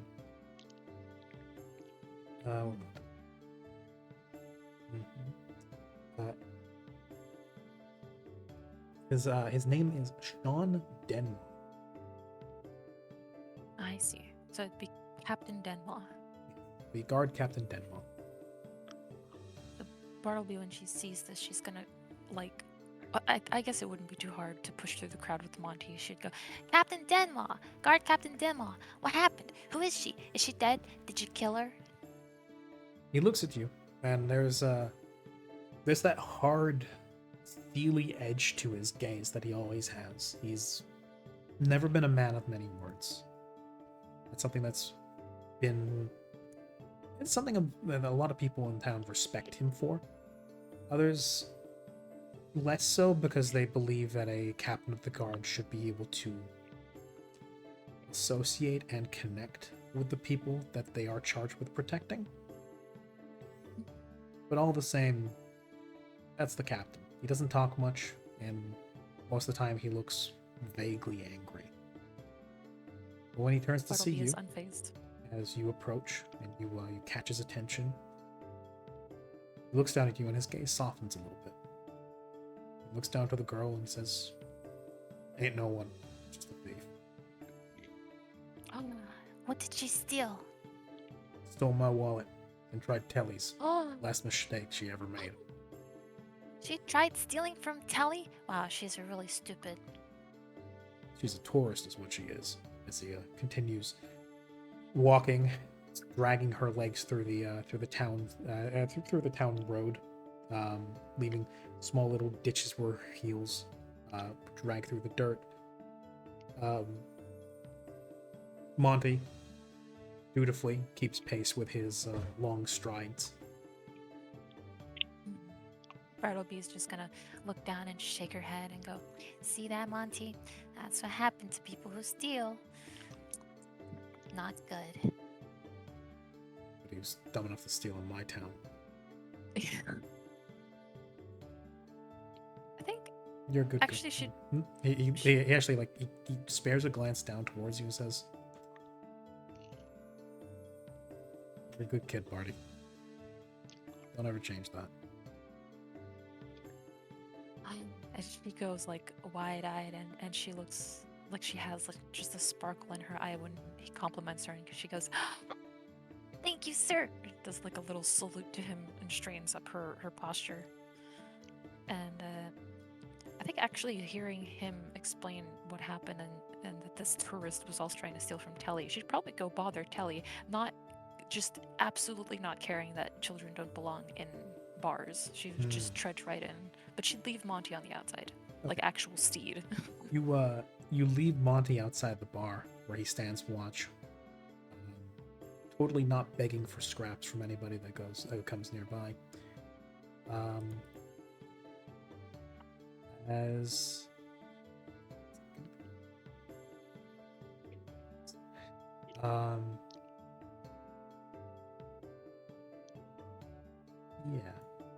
as So you first, come charging into the tavern, yes. and I have to take it back, Telly. Turns out somebody is making noise and bothering you tonight. He just sat down with his drink. It's Lets out a very tired but sigh. I would say it's been at least 5 minutes since that. So you've had 5 minutes to Oh. nurse your drink. 5 And minutes then, of silence. And then Bartolomeo's brat comes in. She charges in, like pushes open the doors as like the sun is on her back, streaming through the entrance, and then she first looks around at everyone and then makes a beeline for the bar, kind of with her short little stature, does her best to climb, and I mean she really struggles to climb on top of one of the stools, and even when she's on the stool, the barkeep can't see her, so she has to like lift her head a little bit and be like, and she puts a copper on the table, slaps it on with her little fingers and goes, "Can I get some water, please?" Barkeep nods, goes with a mug over to a barrel standing to the side, lifts the lid off, scoops the mug into it, closes the lid, goes over and plops it on the counter in front of you and takes the copper. And then she does like a little snap and winks to him and says, "Thanks, Chief." And then with the water, she climbs off of the stool and goes over to Telly, climbs on one of the chairs next to him, and then sits on top of the table itself with her little water mug in hand and goes, "So, you killed someone, huh?" How'd she die? Good. I don't know. She looked dead. Was she? I don't think so. Oh. So you didn't kill someone. You almost killed someone. She was trying to steal from you?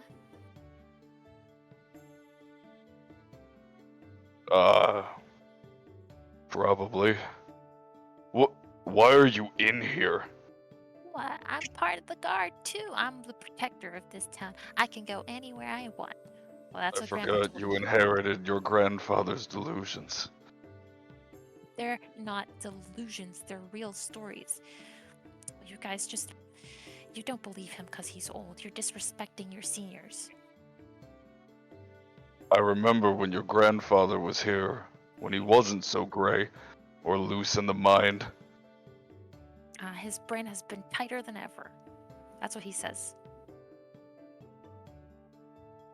Why are you here? I want to know what happened. I saw the guard.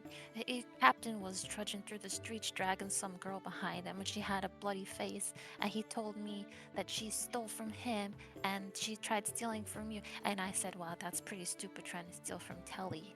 And she was like a tourist? Are there like lots of tourists coming in now? Getting bigger, kid. It's just how it is. Oh. Is that possible? I mean, is there really that much stuff out there? He's just kind of gonna pinch the brim of his nose, wondering how to speak to a child of the grand machinations of creation, and yes, Oh. kid, if there wasn't more out here, then how would your grandfather go and fight dragons? Well, I'm not saying there's nothing out there. I just assumed that everything on the outskirts of town was nothing but just caves of monsters and dragons, and deep pits with sea monsters, and big noodly snakes in the sky, and all that stuff. I mean, No, that's where adventurers come from, right? They come from fighting those things, and they come here and make trouble. no. What? Are you sure? I don't think you know as much as Grandpa does. Even though you're probably like the same age as him. Somewhere deep inside Telly, just the last bit of his young self, his soul, just crumbles to dust. No. Topples over like a house of cards. She takes a swig of her water.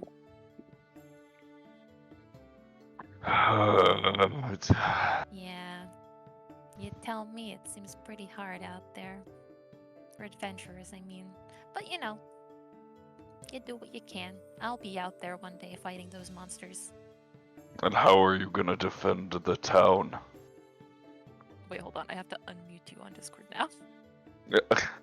Then how are you going to defend the town? Well, I'll defend the town by making sure that the monsters outside of it are dead. If you slay the monsters out there, they can't attack the town. Or, you know, not just monsters, but like troublemaking adventurers. You know.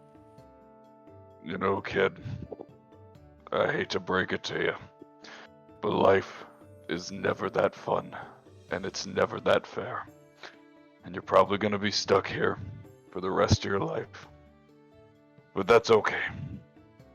So make your peace with it now, and just keep to the streets, yeah? Catch drunks in bars. Do something.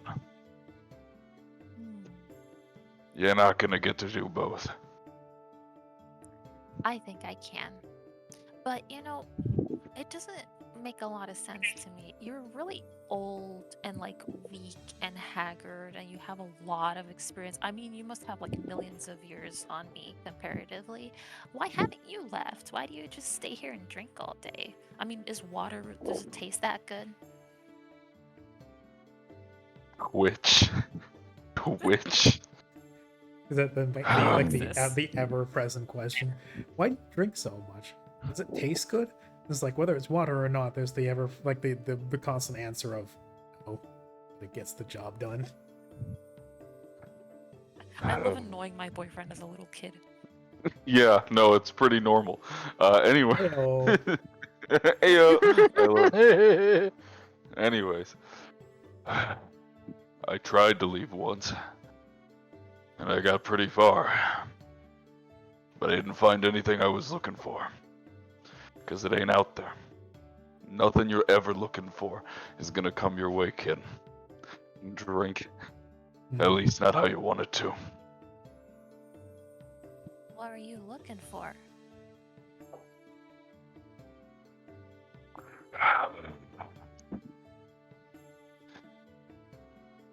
You know, how you said there was dragons and monsters and snake serpents and all that, yeah? Yeah. Way back in the day, they said that, at least my old man told me, his old man told him, that we came from up north, a big scary place. Something had to live up there. Well, I went to go find if that was true. And all I got out of that was an ugly tattoo, a bum leg, and a wake-up call. Don't follow your dreams, kid. They don't get you nowhere. Stay grounded. Stay in town. drink. And try not to be bitter. I can't be bitter. I don't know. I think I'm stronger than you and I'm braver. I could probably handle it.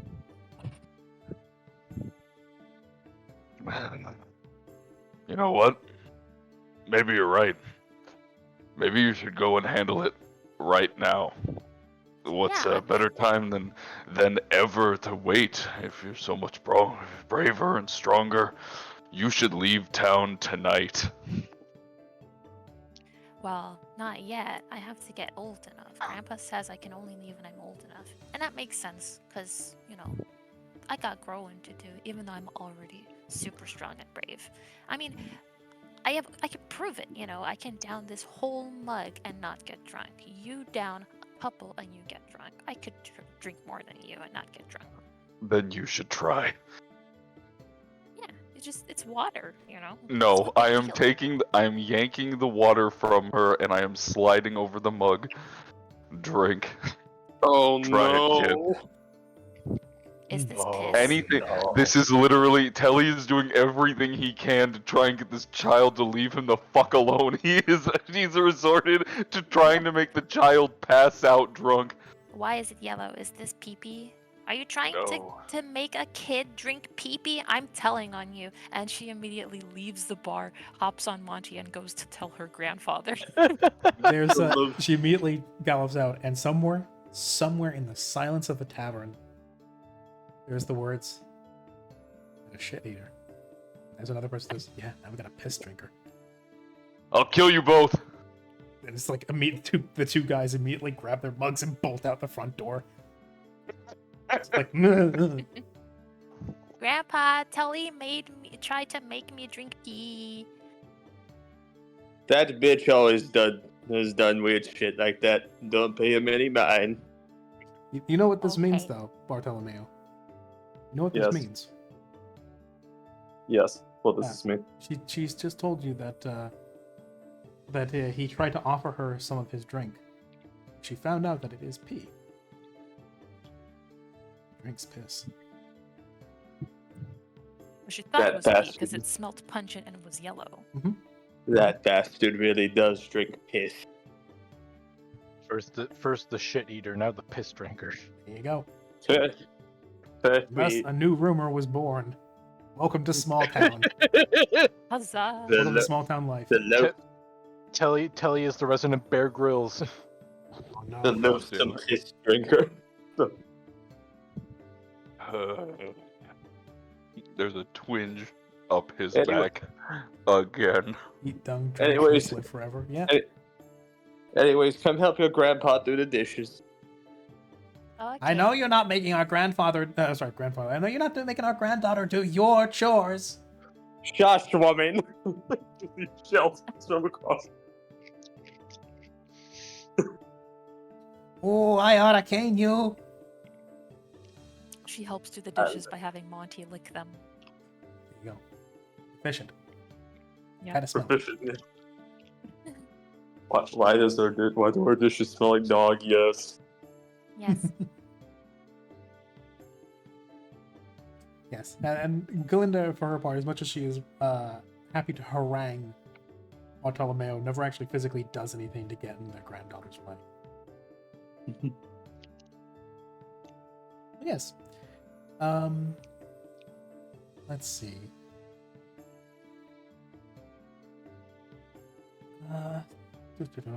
Suppose we shift back to Alton and Solomon. Yes. It's been, I wouldn't say about an hour you've spent together. The stew Yeah, has we've long since finished our stew. The stew is long since run dry. It probably has many of the topics of conversation. Is there anything else you two would like to continue discussing without him?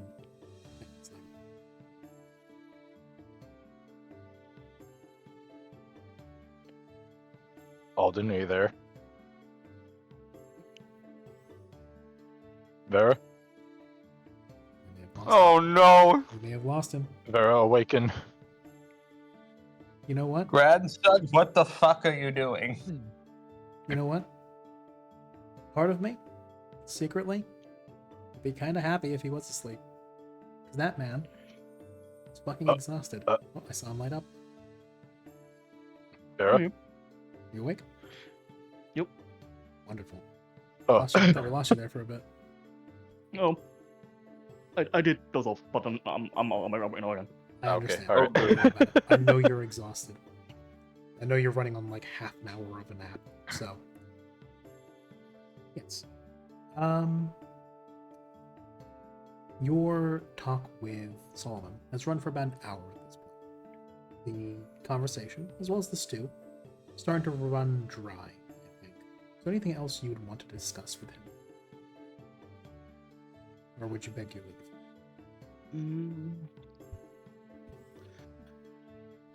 Even if, as far as I'm aware at least, he spends most of his day here. I don't want to take up too much of his time.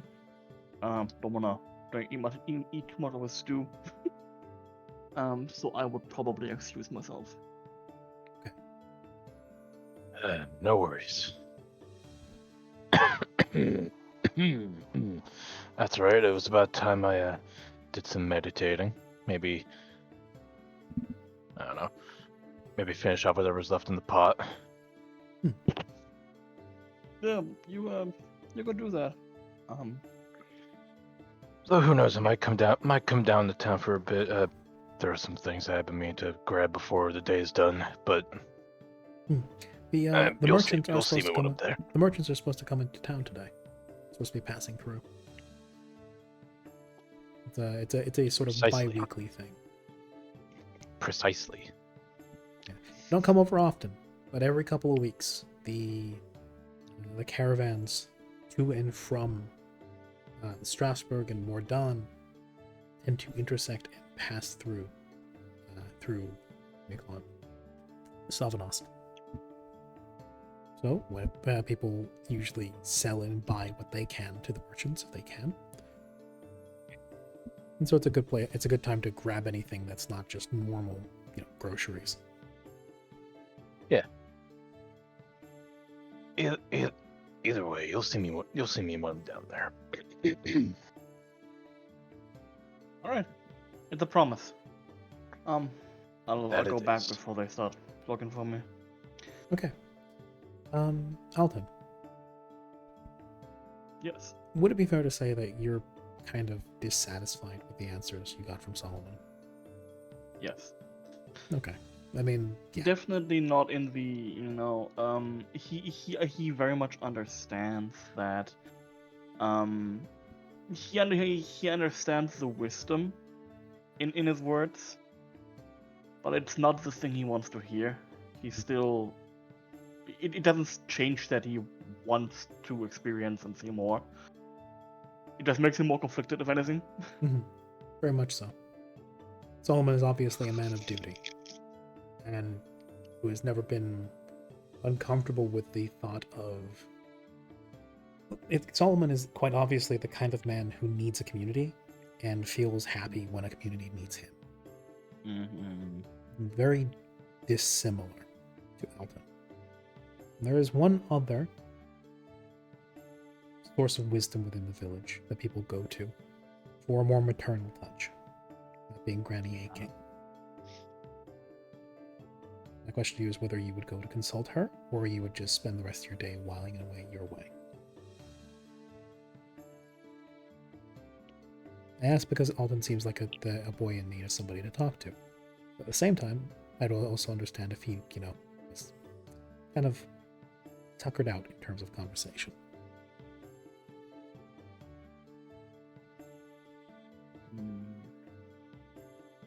All things considered, his day hasn't been that terrible. So yeah, he's got one more conversation in him. Okay. She's gone off galloping. She would be up to the next part of town. Bart will be heading off north towards the rest of town. Oh yeah, by the way. Mm-hmm. Okay, yeah, actually get changed. Previously, I couldn't move my token. That is not not the Yeah, case. I recalibrated okay, everybody's tokens so they can move them now. Okay, good. So you would make your way through town. As you pass through, you would see spatters of blood in the street, leading away from the tavern, as well as you see your little sister galloping off on Monty, having just exited the actually, no. Yeah, galloping off on Monty past you, just as she leaves the tavern, headed directly back to your house. See Feta, with his head in somebody's window munching on a pie. I'm leaving the bar. Kelly, you step out of the bar. You see Alton, you see, what do you call it? You see Bartleby, Bartleby's older brother, Alton, passing by the bar. You also see Feta with his head in somebody's window, munching on a pie that was cooling on the windowsill. As you step out, Alton, you see Granny Aiken with in her own rocking chair in front of her small house. There's a hut, like we call it an awning off to the side where the couple sheep she keeps and lambs are kept. Sat on both sides of her are two sheepdogs by the name of Thunder and Lightning. And still talking to her, chatting and going about his business, is an older man you would know as Rufus. He's an odd boy. Let's say he's an odd man. With an odd boy for a son, who kind of live on the outskirts of town. You don't see them around very much, and Rufus, for his part, does his best to try and associate and socialize with the people, but it's obvious that he doesn't feel like he fits. He does, however, do his part to try and contribute to the village as a whole. Though what potentially might stick out the most for most of the other villagers is the fact that he and his son never show up for church. Okay. Rufus sees you. I see what you did. Thank you. Yes, Grim, Granny Aiken. They were gonna be my old character. Yeah. Rufus nods to you, Alden. Thank you for your time. And steps away, going his own part up north to the other half of town.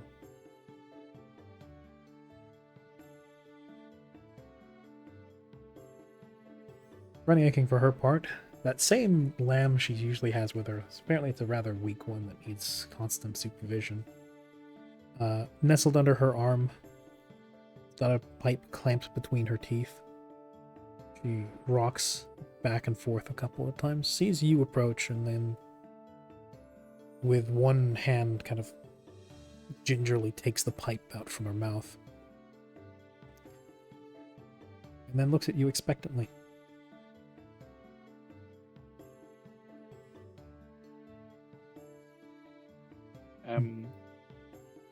Both of the I'll just say both of the sheepdogs next to her, they lay on the floor and seemingly pay you no mind. Good afternoon, Granny Aiken. Hope you're feeling alright. As well as I could ever. Consequence of getting old, eventually you start to feel the age catch up with you.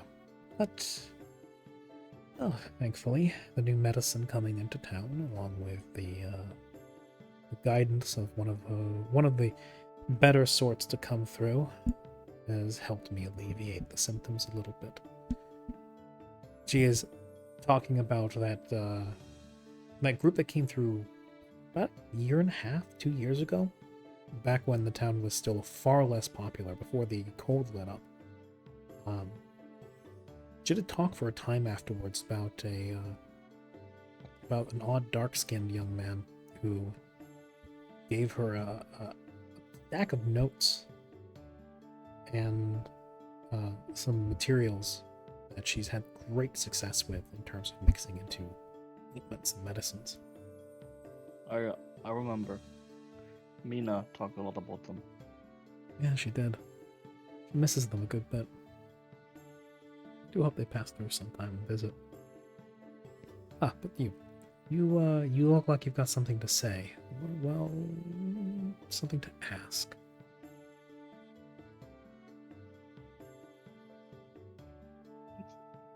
Looks to the left, to the right. Not like inconspicuously. Just Unsure? yeah. Come on, boy. Now I then. am. You know I would never mock you for anything you would have to ask.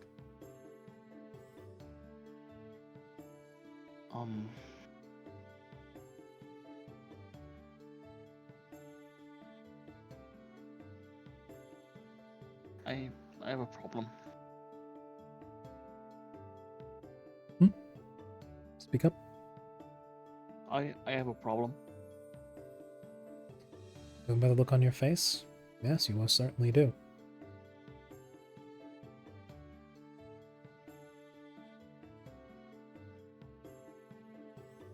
I can't stand it here. In the village.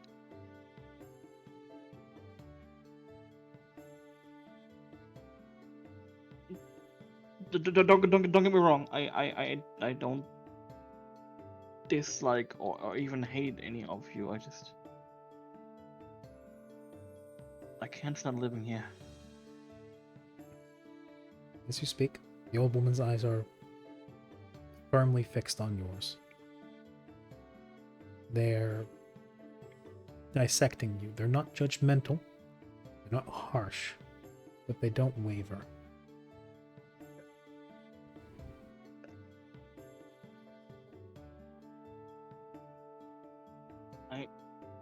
I know I'm the priest's son, and I'm supposed to become the next in line to hold the sermons of age. And I follow Ageron's teachings as best as I can, as best as anyone can, I suppose. But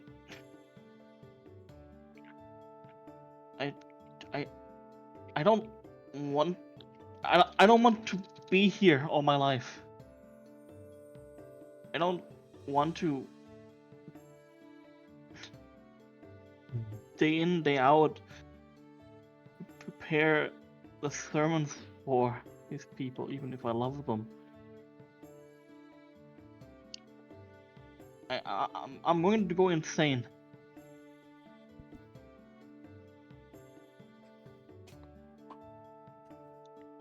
Your father is a very devout follower of Ageron. And he tries to see all the good he can in other people, most of all in you. And he tries to apply the good teachings of the God of community as best he can to the people around him. What he often forgets is that Ageron does not demand people any more than they are willing to spare. He's not a god of sacrifice, he is a god of community. Communities do not take, they give to one another.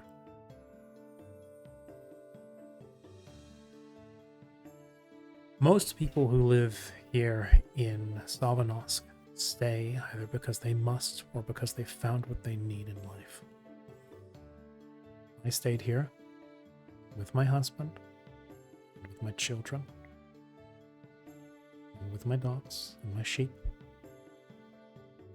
because that is what I wanted and what I needed in my life.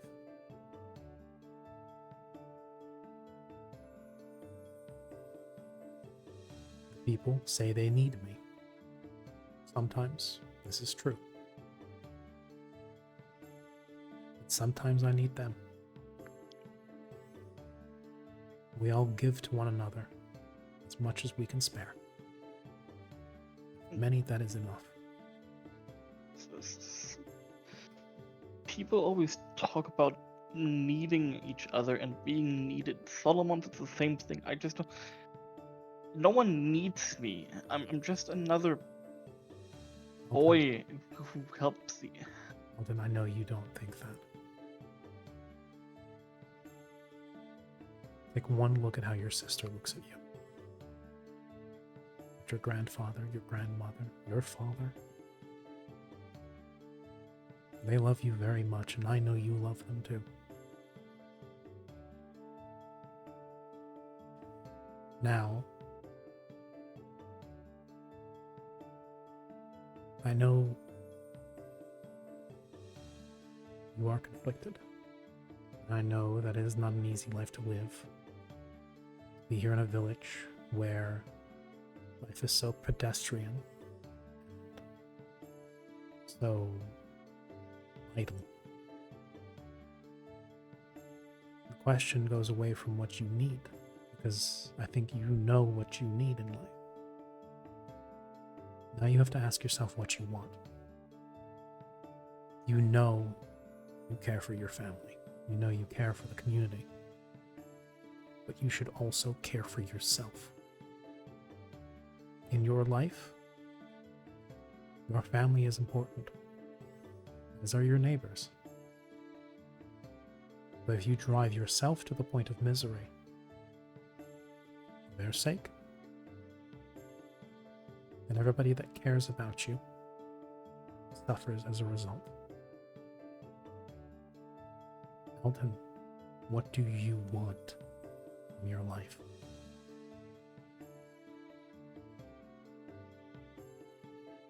Because if you know what you want and you want to pursue it, and your family loves you, and your neighbors love you, and I know they do, they will support you. Even your father, so set in his ways, if he knows that's what you want from your life, he, I believe, will support you, as much as it might torture him to do so. To him, for you to leave the village or to do anything besides what he might have imagined for your future. Forget all talk of what you are supposed to be. Because the only person who should be able to decide that should be yourself. He knows if he were to try and force that upon you, it would only make you miserable. He knows that his satisfaction in life comes from his genuine, fervent love for his God. And that worship that is not genuine is not worth anything. But he spent so much time teaching me all about Aegon and what it means to be a good person. I can't just betray his trust like You that. wouldn't betray him. He taught you those things because he wanted an opportunity for you, security. He wanted, if nothing else, an opportunity for you to step into his shoes when he's gone, and to never have to worry about having security or place in your life. Some of us spend so long chasing for belonging, and he wants to give that to you without you ever having to struggle to find it. Not knowing that often struggle is what defines us in life and helps us find what we truly want and need. You wouldn't be betraying him if you chose not to take that. You would just be declining. He also taught you everything he knows about Ageron. He tried to instill his love of Ageron in you so that you might learn and internalize the best things that Ageron has to teach us, so that you can live a good life. He may not say it and he may not show it, but he just wants you to live a happy life, that you'll never have to worry about anything, never want for food or shelter or people who tell you every single day that they're glad you're there with them. But I also know that that's not enough sometimes. Alden, if you leave the village today, It'll break hearts. But I know there are people who will understand. Because you're not happy here.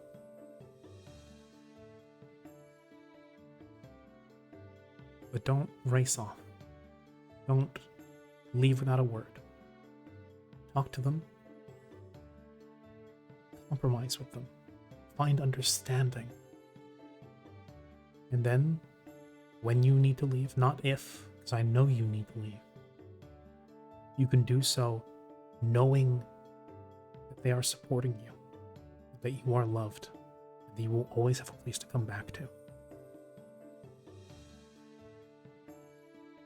Find what makes you happy.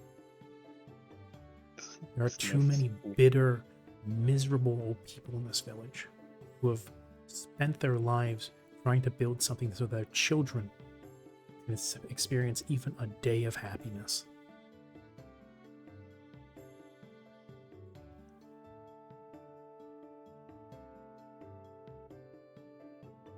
You have it in you to be happy, Elton.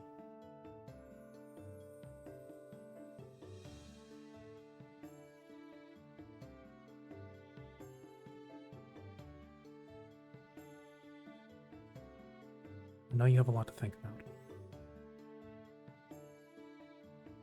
Why not? All I would say is take the time. Think. Think hard on what you want in life. Then when you come to a decision, speak to your family. Speak long. Speak until your voice fails. Until you've got no more tears. Until it feels like your family is about to shatter. Because of expectations and wishes and wants and whatnots and ifs, ands, or buts, and till eventually you will realize that what you need out of each other is not some role to be fulfilled, or carbon copies of our descendants being carbon copies of ourselves. My daughter is not a sheepherd. My granddaughter is not a sheepherd. My daughter went off and married some idiot, ran off and never returned. Her daughter, my granddaughter, eventually came back to me. She wants to be a witch. And you know what? If she wants to be, that's okay. When I die, I'll be the last aching that was a sheepherd. And then somebody else will come along and fill those shoes. And the community will have exactly who they need and who they want. And they'll have a brand new starry-eyed witch among them. There will always be a new priest. There will always be a new sheepherd. There will always be a new witch. But there is only one Alden Duskor. Be who you want to be. Be happy. I think if you do that, everybody that knows you and who cares about you will be far happier than if you stayed here and became a priest.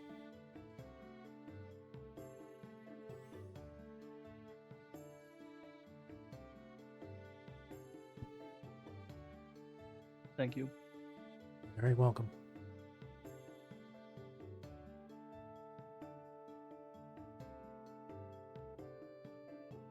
I hope one day you get to meet my daughter, or my granddaughter, even. I think you two would get along. Neither of you are happy with a small town life. Tiffany is... She seems to look into the distance for a bit as she says that Tiffany is a free-willed young girl.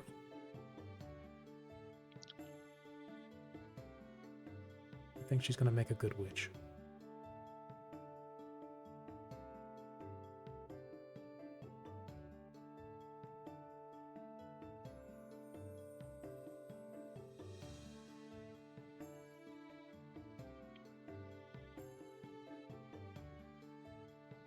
With that, the feeling of the conversation being finished settles into the atmosphere. It seems like Granny King has said about everything she feels she needs to say. She gives you a look. And then, with a little bit of a quirk to her lip, just kind of throws her glance off in the direction of your home.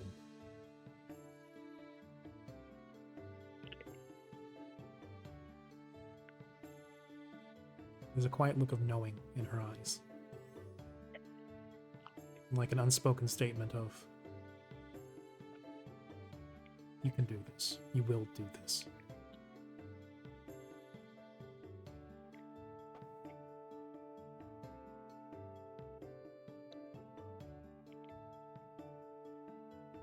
Yeah. Bow to her and then slowly wander off towards home. Okay. Alden rides off. Outside, you see Telly stagger a little bit out of the bar.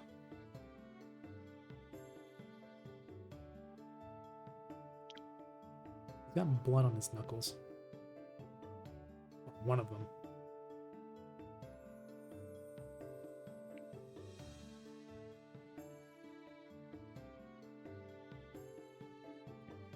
What happened to you? Telly? Hmm?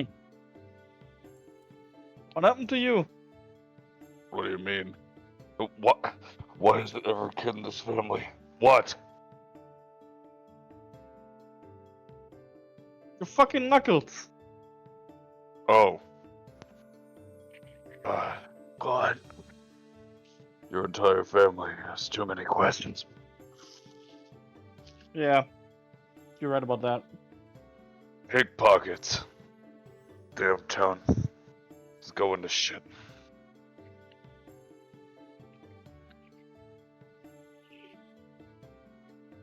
Wait a minute. You're that one who doesn't like being here, yeah?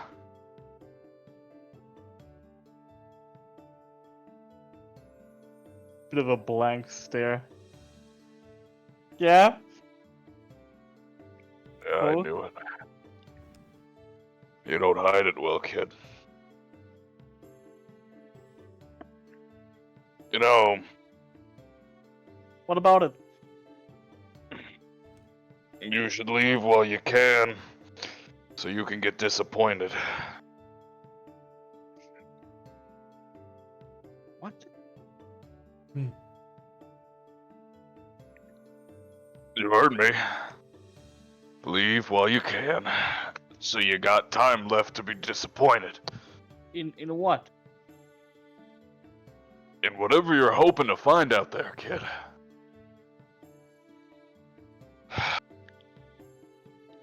Listen. Your sister's a snot-nosed run. Your grandfather's insane. And your father preaches far more than what he practices. I know that much. At the end of the day, I don't know what you want to leave for, to find something better. But if you start setting all these goals for yourself, kid, you may as well just quit. Let your dreams die. And he just kind of starts hobbling back. They'll come back to bite you in the ass. So get it out of the way now.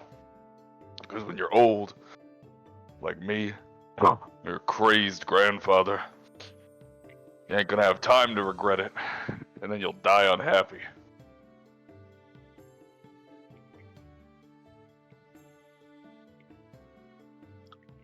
Hey, hey Frey. Hey, what's up?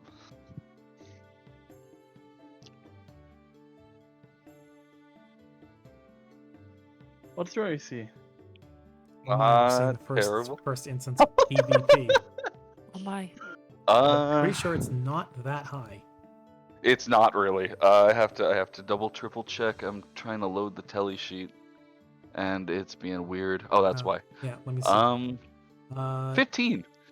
Lower than that, because I'm pretty sure you've not got armor on at the moment. Oh yeah, no, probably not. It's just your normal work day. So yeah, no, that would hit for a total of 1 damage. As I'm assuming you What did just he- slap him. One non-lethal. It's Yeah. literally What- just a punch. Oh, To the you gut. just punched him. Okay. I was gonna say, did you throw something at him? What? That'd be really No, funny. he kind of like while you were talking, he strode up to you, and now he just clocked you on the jaw. Ugh. He'll kind of be taken aback. He'll shake his face a little. Good. Fucking call my sister a snot-nosed runt. Or my grandpa insane.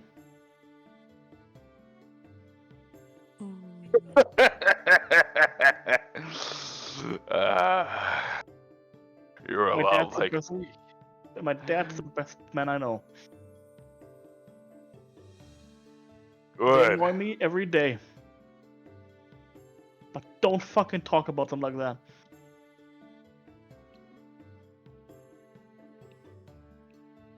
You know what, Sorry kid? I'm sorry for punching you. And you lost me. Fuck you. Good. There we go. If you're gonna do something, he's gonna smack him on the side of the head. Just If you're cuffs him gonna on do the something, exactly. If you're gonna do something, then you need to stay committed to it. You can't just throw yourself into something and then try and back out. You punched me. Good. Stay with it. Don't apologize. Alright. I'm sorry for not punching you harder. Back. That counts. Ow. Listen, kid. Uh, I don't like your family. I don't like most of the people in this place, if I'm being honest with you. I always... Listen, boy. You remind me a little too much of me. I wanted to leave a long time ago. And I didn't get a fast enough start. Now I'm worn down. I'm old. I had my little adventure. And it left me with nothing. And I didn't have enough left in me to keep on going. So if you are gonna go, and you do want to leave, then do it now. There's no use waiting around.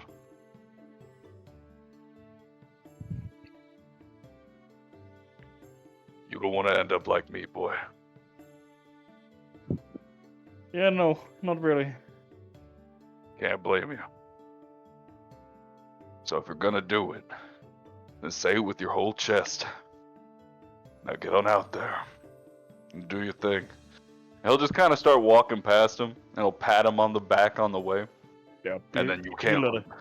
Yeah. Yeah. And don't look back once you start. The moment you do, you might as well give up. And he's gone down the way. So Telly? Which way? Down the. Am I moving? You are not. Is it You are not on. It's not moving me. What the? Let me try He- that again. He's moonwalking down the street. He just starts moonwalking down the street. There we. There we go. There we go. Okay. Boop. Okay, I had control. I had to basically like plug my mouse back in. Nothing's working. My house is probably down this way, huh? No. Is Probably that or this be way. up north, where the Tell other it- half of town is? That's fair. Nah, it's probably Telly- down this way. Telly's telling this young man, get out of town while you still can, and then just moonwalks away, not elaborating. And don't be like me. Starts moonwalking. So to prevent that awkward moment when you say goodbye and then walk the same direction as the other person, I'll just wait for a moment. Good. He's going. So Good. after a heartfelt and somewhat antagonistic conversation with Telly, there was a moment of connection, from what we can tell, where a broken soul filled with boundless disappointment tries to hopefully prevent that in someone who he sees so much similarity in. An old, ornery old man many see as one of the toughest, one of the hardest men in the village, showed a moment of vulnerability to Elton and bared himself in an unexpected and unconventional way, showing that he's nowhere near as tough as people seem to think he is. At the same time, perhaps because he's convinced himself as such, he's unwilling and unable to change. But hopes that perhaps Alvin can. Shut up, narrator. Eh. Walking into the house. Suck my dick. Dick. Says, and as usual. No one asked you, narrator. As usual, the gods spite him.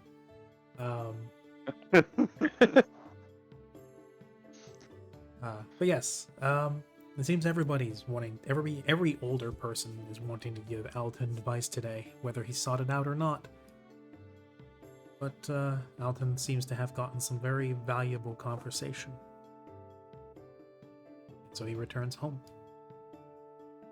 His sister is still out, patrolling the town as she does every day, whenever she's not tasked with additional responsibilities. And Bartolomeo is finally done with his household chores, and once more seat his honored pot atop his head, completing his armored ensemble.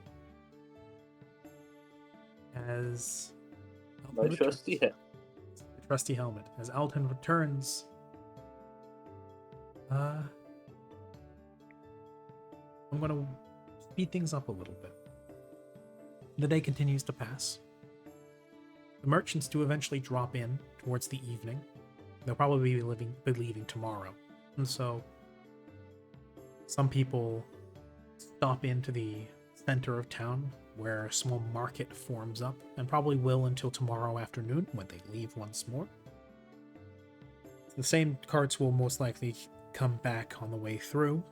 They'll return to Mordaunt, where they will unload any additional product they were not able to sell in Strasbourg and any other town en route.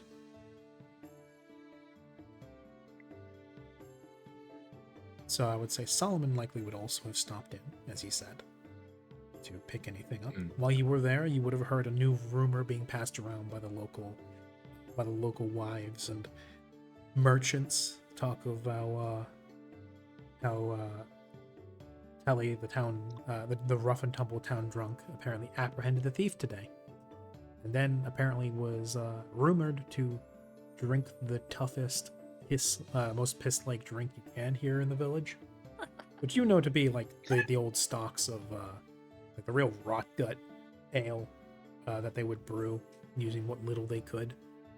Back when things were a little more, back when belts were tighter. They still have some of it around, and there are still people fully willing to drink it because that's what they always drunk, and even they won't even drink the better stuff, even if it's offered to them, because that's not how we used to do it. And because you never let anything go to waste in this town, even because you never know how long this plenty and this prosperity will last. So they're drinking all the bad stuff now. When that runs out, it's out, and they can start drinking the better stuff. Complain about how it's not like the old stuff, even though it's, doesn't taste like piss. But apparently, there is now a rumor going around that Telly is so attached to the old stuff that he pisses in his own mug and re-drinks it. Can't wait to kill those people. So now you're the shit eater, he's the piss drinker. Well, before coming to town, while he was back up at his cabin, he probably would have gotten some herbs, crushed them up, mixed them into a cup of water before drinking it. For a bit of clarification, this is basically medicine for him that he's taking before heading on into town. Probably bringing like several sacks load of his of the coal that he's been burning, and probably a few maybe leftover items, probably some probably some herbs or vegetables that he's had laying around that he's never really gotten to use. So he's hoping to get a little bit of use out of them somehow. Okay. So you go to the Probably, market. probably some excess that he has, and he's coming down to town, probably lugging those on his back. He's got his long sword at his hip. Not that he thinks he's gonna need it. He just likes to have it on hand because part of the guard and all. He's also coming down with a walking stick as well that he's plodding along with. Okay. As you walk into town, you hit the market, which is already set up by the time you get in. You barter, you trade, you buy what excess, what surplus you have. Provide the bags of coal, turn them over to the people, and by the time you're done, you come away with let's say, like just some new spices and some curiosities that the merchants might have had in tow. The merchants will happily take any food you can spare because they're going to need it for the trip. And the more fresh food they have, the better. Anybody that's traveled will tolerate rations, but will gladly take proper fresh food. For items he's seeking out, he's definitely looking to procure more ingredients for his alchemy and for his his dishes. He's in particular, he's actually looking for stuff like Old Bay, something similar to that, some seasoning perhaps. Seasoning mixes, spice mixes would be available. It wouldn't be a huge amount, but there would be some on offer. You could easily barter for. You would also hear tell about how a new export from the Quadranon is coming through, that being spice flowers, or flavor flowers. We go.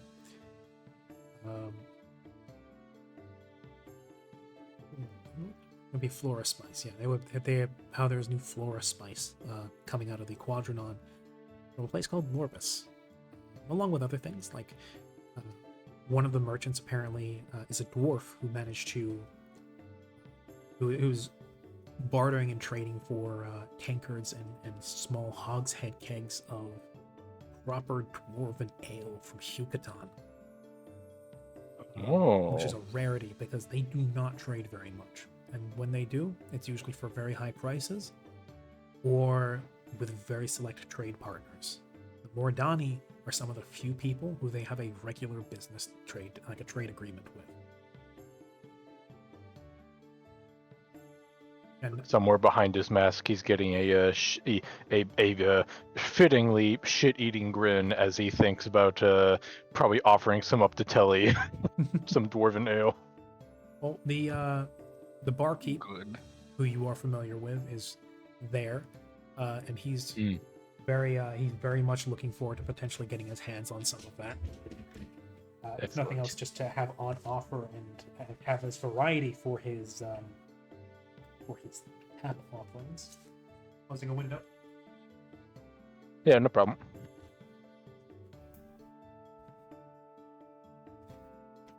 So yes, there is a limited amount that they can cart around with them. So it's not like it's a full-on bazaar, but many of the merchants who came through, they know that the people here are completely unaccustomed to some of the weirder delicacies out there. So for the curious, they have the exotic things, but they're in low supply.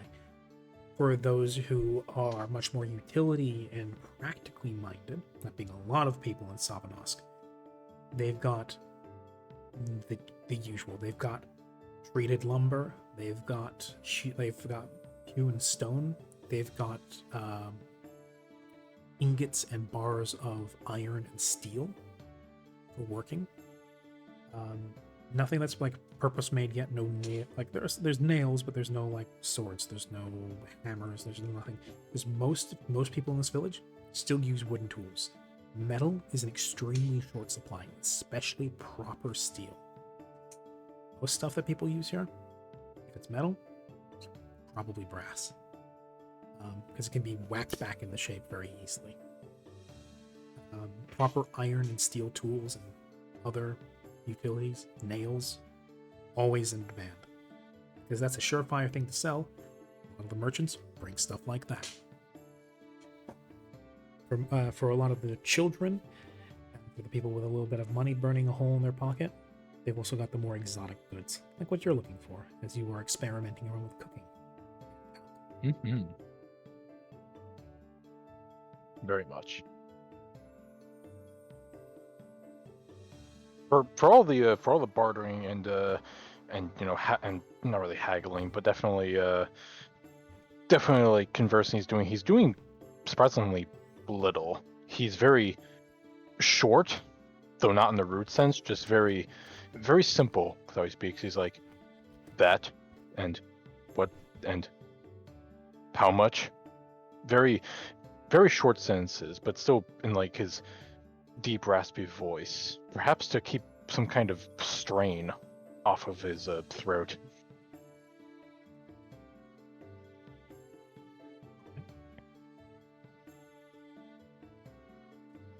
Okay. Yeah, of course, Alden and anyone else who's spoken with him knows that he definitely coughs a lot. Like, he sounds. Some days he sounds like a gravel pit. Yeah. Most people in the village are pretty familiar with that. And there are quite a few people who give you distance, not out of disgust. Some fear, because they don't know you well enough. But most people give you a respectable distance. The merchants, for their part, especially those who have passed through before and they're familiar with you, they take measures to be safe. One of the big dangers of having a leper come through the town and want to be partake in the market is the exchange of coin on hand.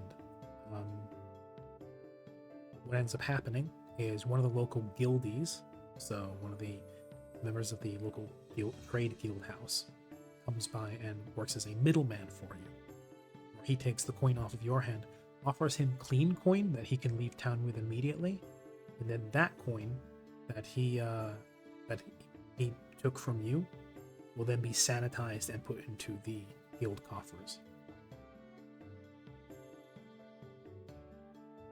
Good old social distancing. Yeah, more or less. You are a one-man pandemic. You even got a mask on. But yeah, which is why he's so scared to come into town. Yeah, but you're a good, dutiful man. You have PPE. Yes. There are a couple times where your shopping is interfered with, and a couple times Duskor's little girl comes trotting through on patrol at one point. That attracts quite a bit of attention. Eventually, his goat comes walking through as well. Apparently, it's gone its own way, with what looks to be bits of pie around its mouth. You see, you see the occasional people that you recognize, people who previously have come to you for advice, children who ogle at you. And there's a lot of eyes your way. People nowadays at least try and keep their eyes off of you, but there's also plenty of fresh faces who just stare. At one point even, you see Telly pass you by. It looks like he's got fresh blood on his knuckle. He looks a bit more broken down than usual. As Telly passes by, depending on how close he is, from behind his mask, Solomon grins. He turns in Telly's direction, says, "Good day, piss drinker. Good day, piss drinker." I want to hear it from you, shit mouth. Stomp. With that, the limit of their social interaction.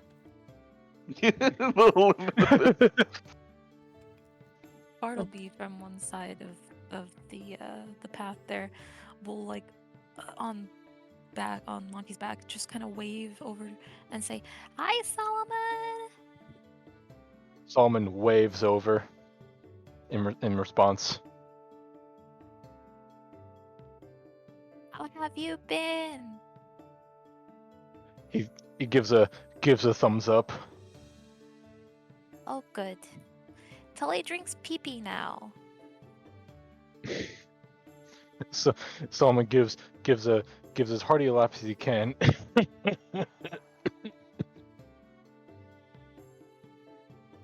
And then in her, like, just to herself, Bartleby is like, eh, old people. Patrols off. Brr. Yeah, I know. They're gonna croak any day now.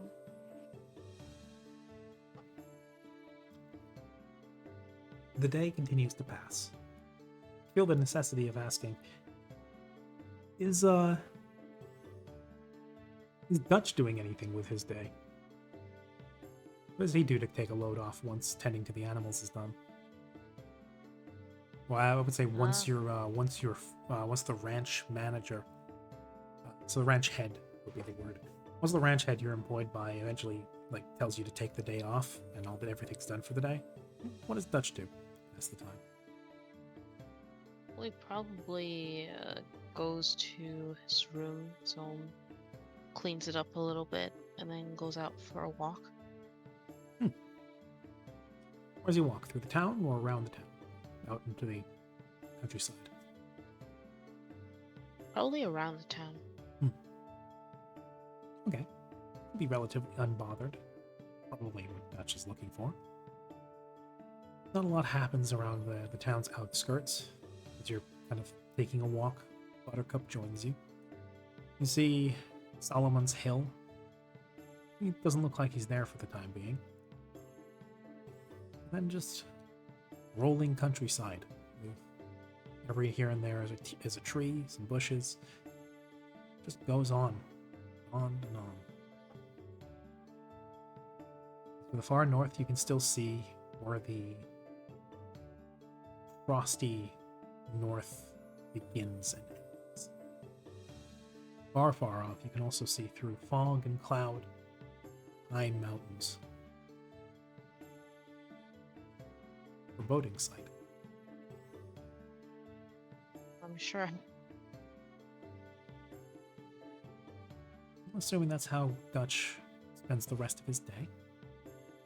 Yep. In that case, we'll continue speeding it along a little bit, as eventually Solomon finishes his shopping, as do most others. The market packs up for the day, and everybody returns home. So that's He does, however, make a point to stop by the stalls, though, for well the other important ingredient he's looking for. yes. I think you'd likely find that without too much issue. Yes. Bartleby will indicate to you the finest grade of poop. Yes. Always on the job. Yes. Should probably like catch him going over there and be like, "Ah, let me help you." Wonderful. Always helpful. Appreciate the help, little one. Yeah. Yes. Then he shall head on home. As you return to your hill, others return home. Alton, you're home. Your sister probably isn't far behind you. It's starting to get close to nighttime. Right. Be like is like still on Monty's back, is behind Alton and then sees him and goes, "I'll race you back!" And then she starts like charging forward with Monty. You're on Monty, that's not fair. But you're taller than me. It is fair. And then Fine. there's Feta with his massive legs. Brr.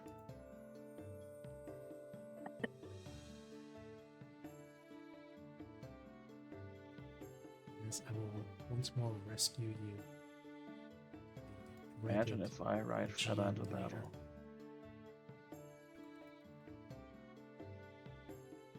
Hey, drop you back in town square. Yes. Ah, yes. Bartleby may return home at her leisure. Elton, is there anything you do when you get home?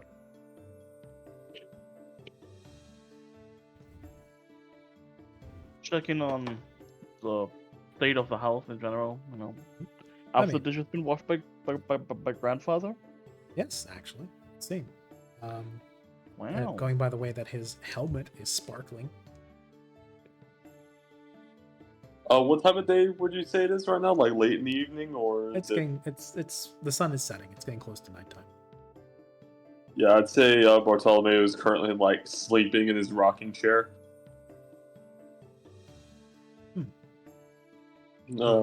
Dozing away in his rocking chair in front of the house. Yeah, mouth agape, snoring very loudly. Somewhere inside the house. I'm not touching that. Somewhere in the house, you hear quiet humming as what do you call it? As the sound of knitting needles and thread can be heard coming through the window. Not touching that. He can sleep. Partially because he earned it, apparently. Partially because I want my fucking peace and quiet. Fair. I wonder what What the was that, situation grandson? is. Like, I wonder what their rooms, like the two siblings. I don't know if they share a room or if they have different rooms. Probably. They Probably probably a share room. Yeah, maybe like a bunk bed situation, and Bartleby's got like I don't know, one of the bunks, and she's already like snoring, and Monty's on the same bed with her snoring away. They're both in the same position, belly up, mouth agape. If I had to choose, I'd say it's a bunk bed with her on the bottom bunk to the right. Yeah. But the bed is like the mattress itself is tall enough so that there's a gap between it and the ground, and in that gap, Monty is sleeping, like beneath Yeah. the bed. Yeah. Flopped up onto his back. Got his jowls just hanging off his gums. Also, I see that Bartleby has approached Granny Aping. Oh, I thought that's what their house was. I thought that Granny Aching was her grandmother. No. That's Wrong a different house. down south. Oh, see, down south. Oh, right. I did see that. I just got confused midway. Shoop. I know Granny Aching is popular. Everyone wants her to be your grandmother, but She is kind of the town grandmother to a lot of people, especially those that lost their parents or their grandmothers. She acts as a bit of a surrogate. But yeah, she's not that to everybody. She can't be that to everybody. She tries her best. But yeah, you return home. Bartleby has raced you on atop Monty's back. Likely got home a good bit before you did. Yep. You probably didn't run, considering how you likely thought that would be not a great use of energy. I'd rather win, obviously. Obviously. And yeah,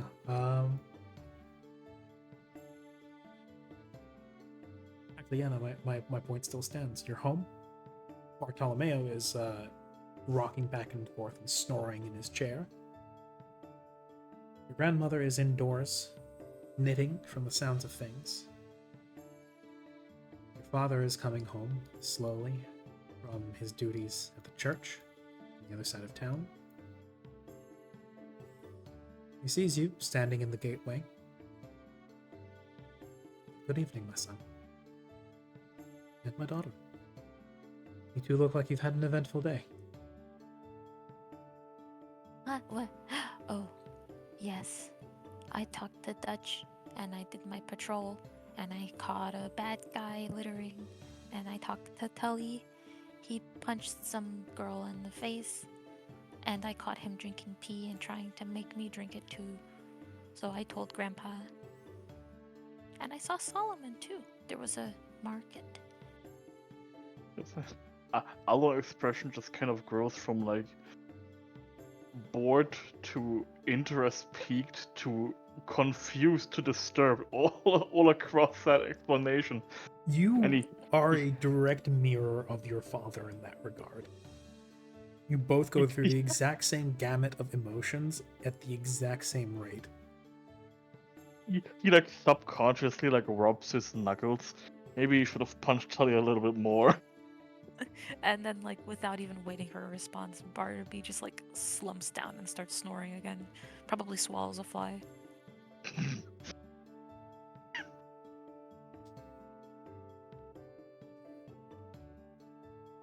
Looks over to his father. Good evening, father. Welcome home. Welcome back, my son. Would you mind telling me what you've done today? Seems that, as ever, Acheron has blessed me with two very industrious children. Well, I helped out on the field. Helped till and spread fertilizer. I helped clean some of the tools at the blacksmith. And there was a wheel that needed fixing for one of the wheelbarrows. So I had to lift it. But not much, but it's honest work. Humble but respectable work. Well done today. Thank you, father. What about you? Well, he kind of goes towards the gate. Well, I myself, after administering to those seeking spiritual guidance today, I helped I helped a couple of families ready their accounts and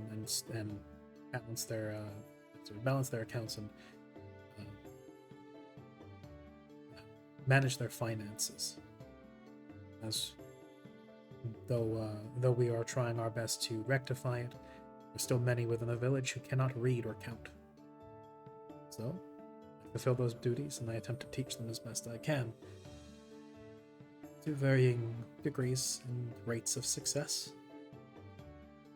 But all Aegon ever asks us is that we learn and out of character. Let me quickly look at my feed really quick. What's my in store again? It's 10. Alright. Father, do you think you could teach me how to do this mathematics thing?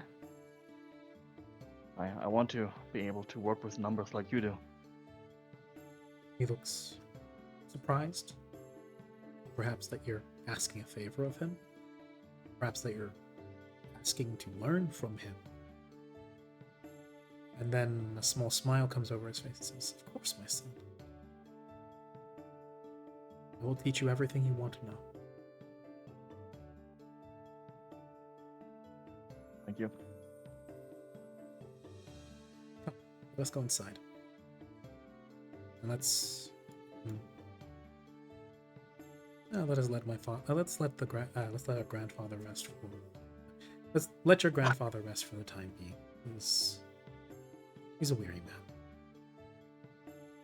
I swear I killed that dragon, and he says sleep. Yeah, sleep. I ripped its fucking tongue out. Let's leave him to his rest.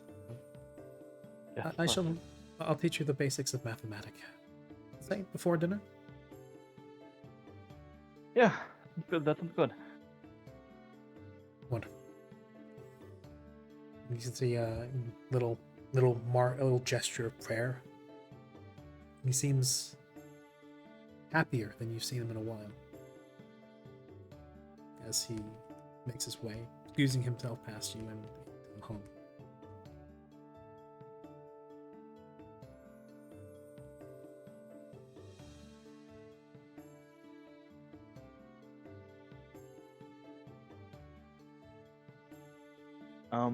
Now really quick, June.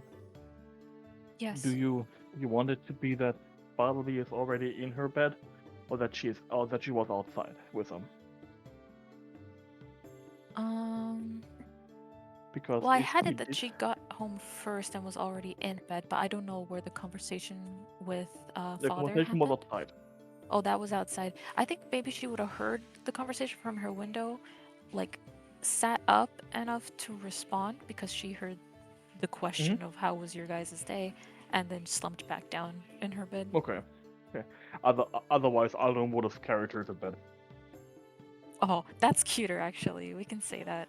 She Mm. fell asleep on the way home and then Just fell asleep woke on up on Monty's back. on Monty. Yeah. It's kind of draped over his back. Yeah, that's cute. Monty helps deliver her to bed, and Alton shifts her onto the mattress. I like that. That's adorable.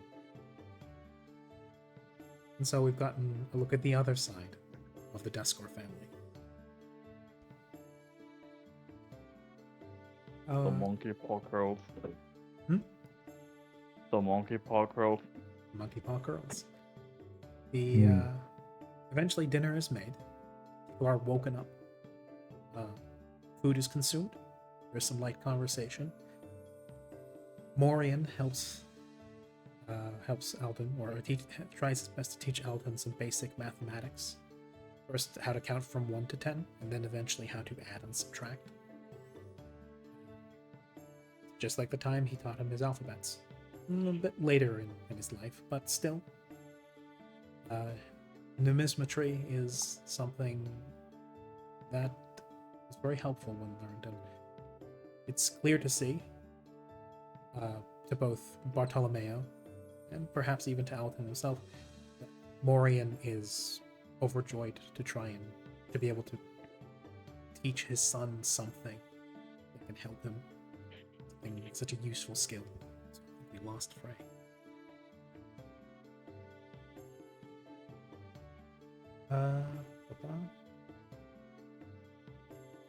He's currently coming back. His laptop. Ooh, that's nasty. His laptop. Oh, what's his laptop? His laptop blue screened, apparently. Oh, shit. Ooh. That's unfortunate. But yes. Let's keep things apace so that we can end this on a timely fashion. Yes. The evening winds down. Everybody turns into their homes. For some, it was just a regular work day. For some, it was eventful, in a good or a bad sense. For some, it was a day full of a lot of movement, meaning, progression, opportunity for growth. For others, same old, another Tuesday.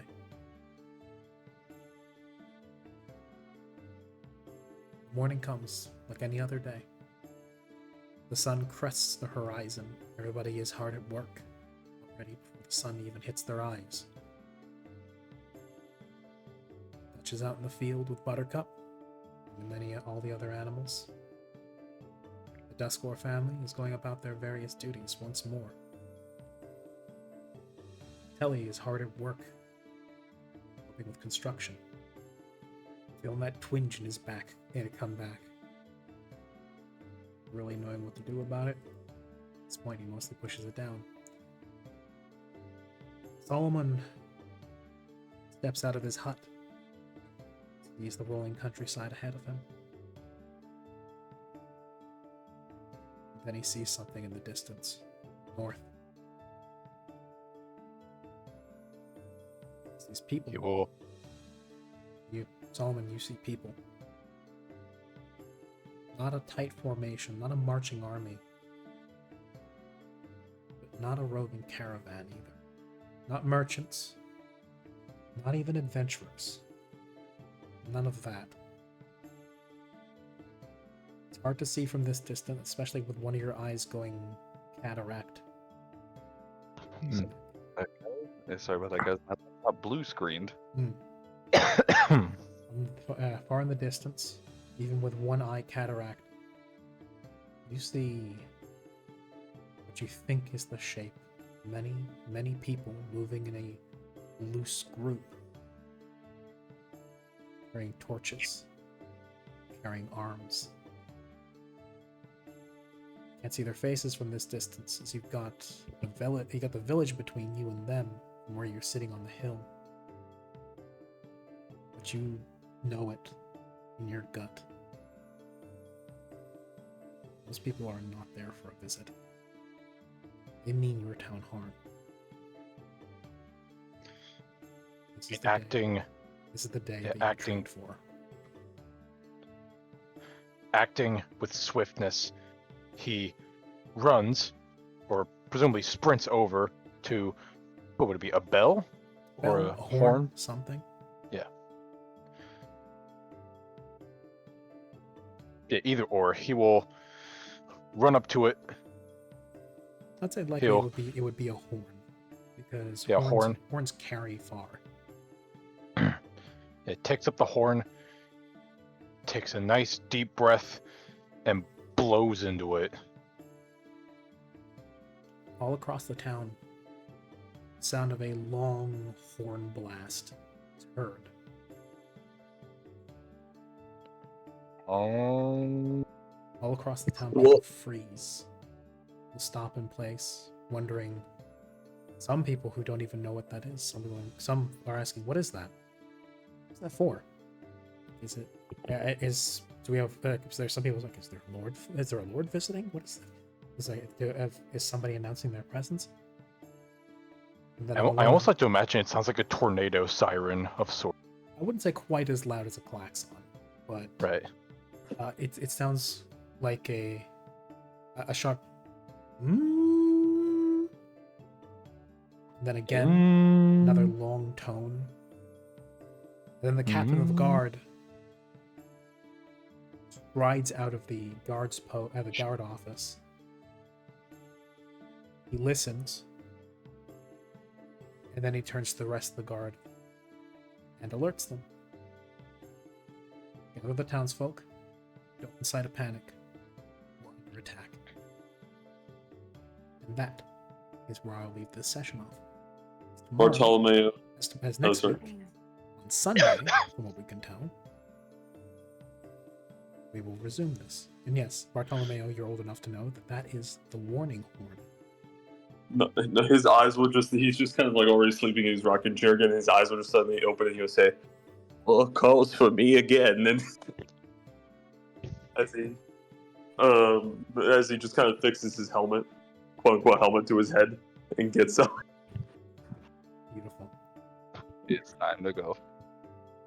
Wow. And that is where we'll leave off for the time being. Thank Sounds you very much. good. for playing. I know for a fact that once Solomon is done with his report, he immediately runs back into his lodge, picks up his sword, and is booking it down the hill. Thank you, Leper Knight. Thank you, Leper Knight. Bartleby is also getting equipped. Thank you, Grim, for the self-care.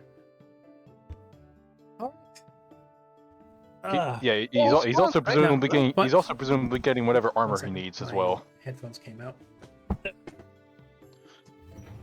Yeah. He'd also be throwing on his Back. his armor as well. Fun fact: had Solomon not said that he would be acting as a lookout for the town, the town would have had nowhere near as good of an early warning system, and the way that the rising action would have kicked off would be you guys being attacked out of nowhere.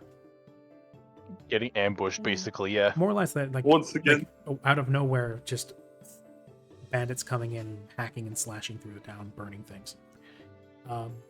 Weirdly enough, your choice of position and your particular circumstances led to the town having a early warning system with a very far view. So yeah, everybody, Thank you, Bushman. unshrimp your spines, take a good drink, and I will see you all. I don't know. Tomorrow, I think. For whatever. Most likely tomorrow, yeah.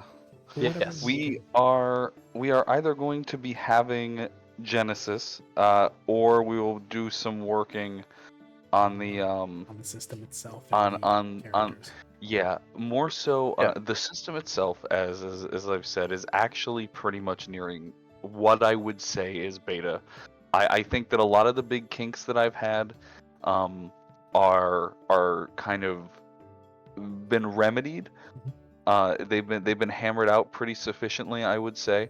You no longer still- have any kings. Oh no, that's impossible. But the system, yeah, no. My condolences, June. Well, we're Yeah. on stream. It's okay. We're on stream. he'll Anyway, be the grandkids are going to war. Unfortunately for you, you are kinkless. You are kinkless. Shaming is my Uh, kink. So, thank you all very much for playing today. Whatever happens tomorrow, it will happen.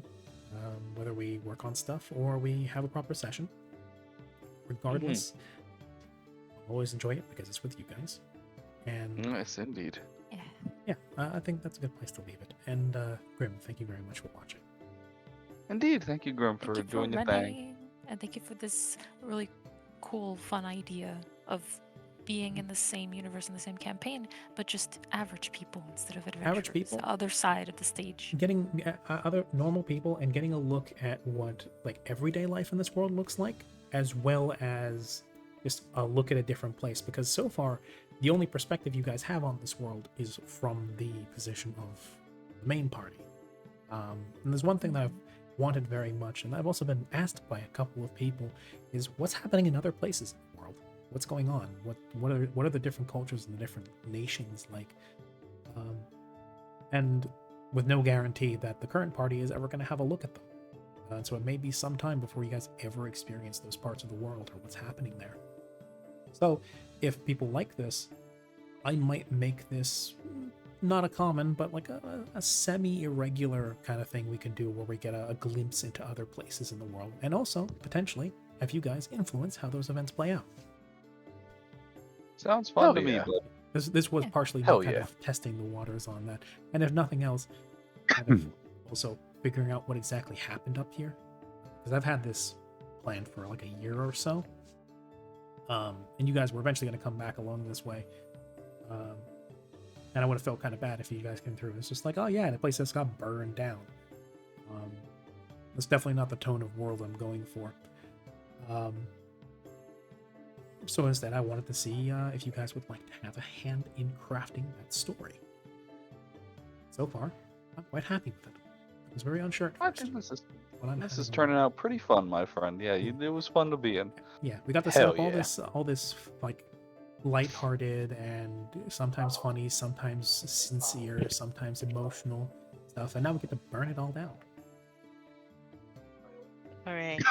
All right. I know you're so very attached to things. Yes. Thank you all very much for being here today. I'll see you next time. Take care. Indeed. See you guys next you time. very much. Tomorrow, Yeah. most likely. See you. Bye bye. Fare thee well. Goodbye. Bye, my friends. Bye.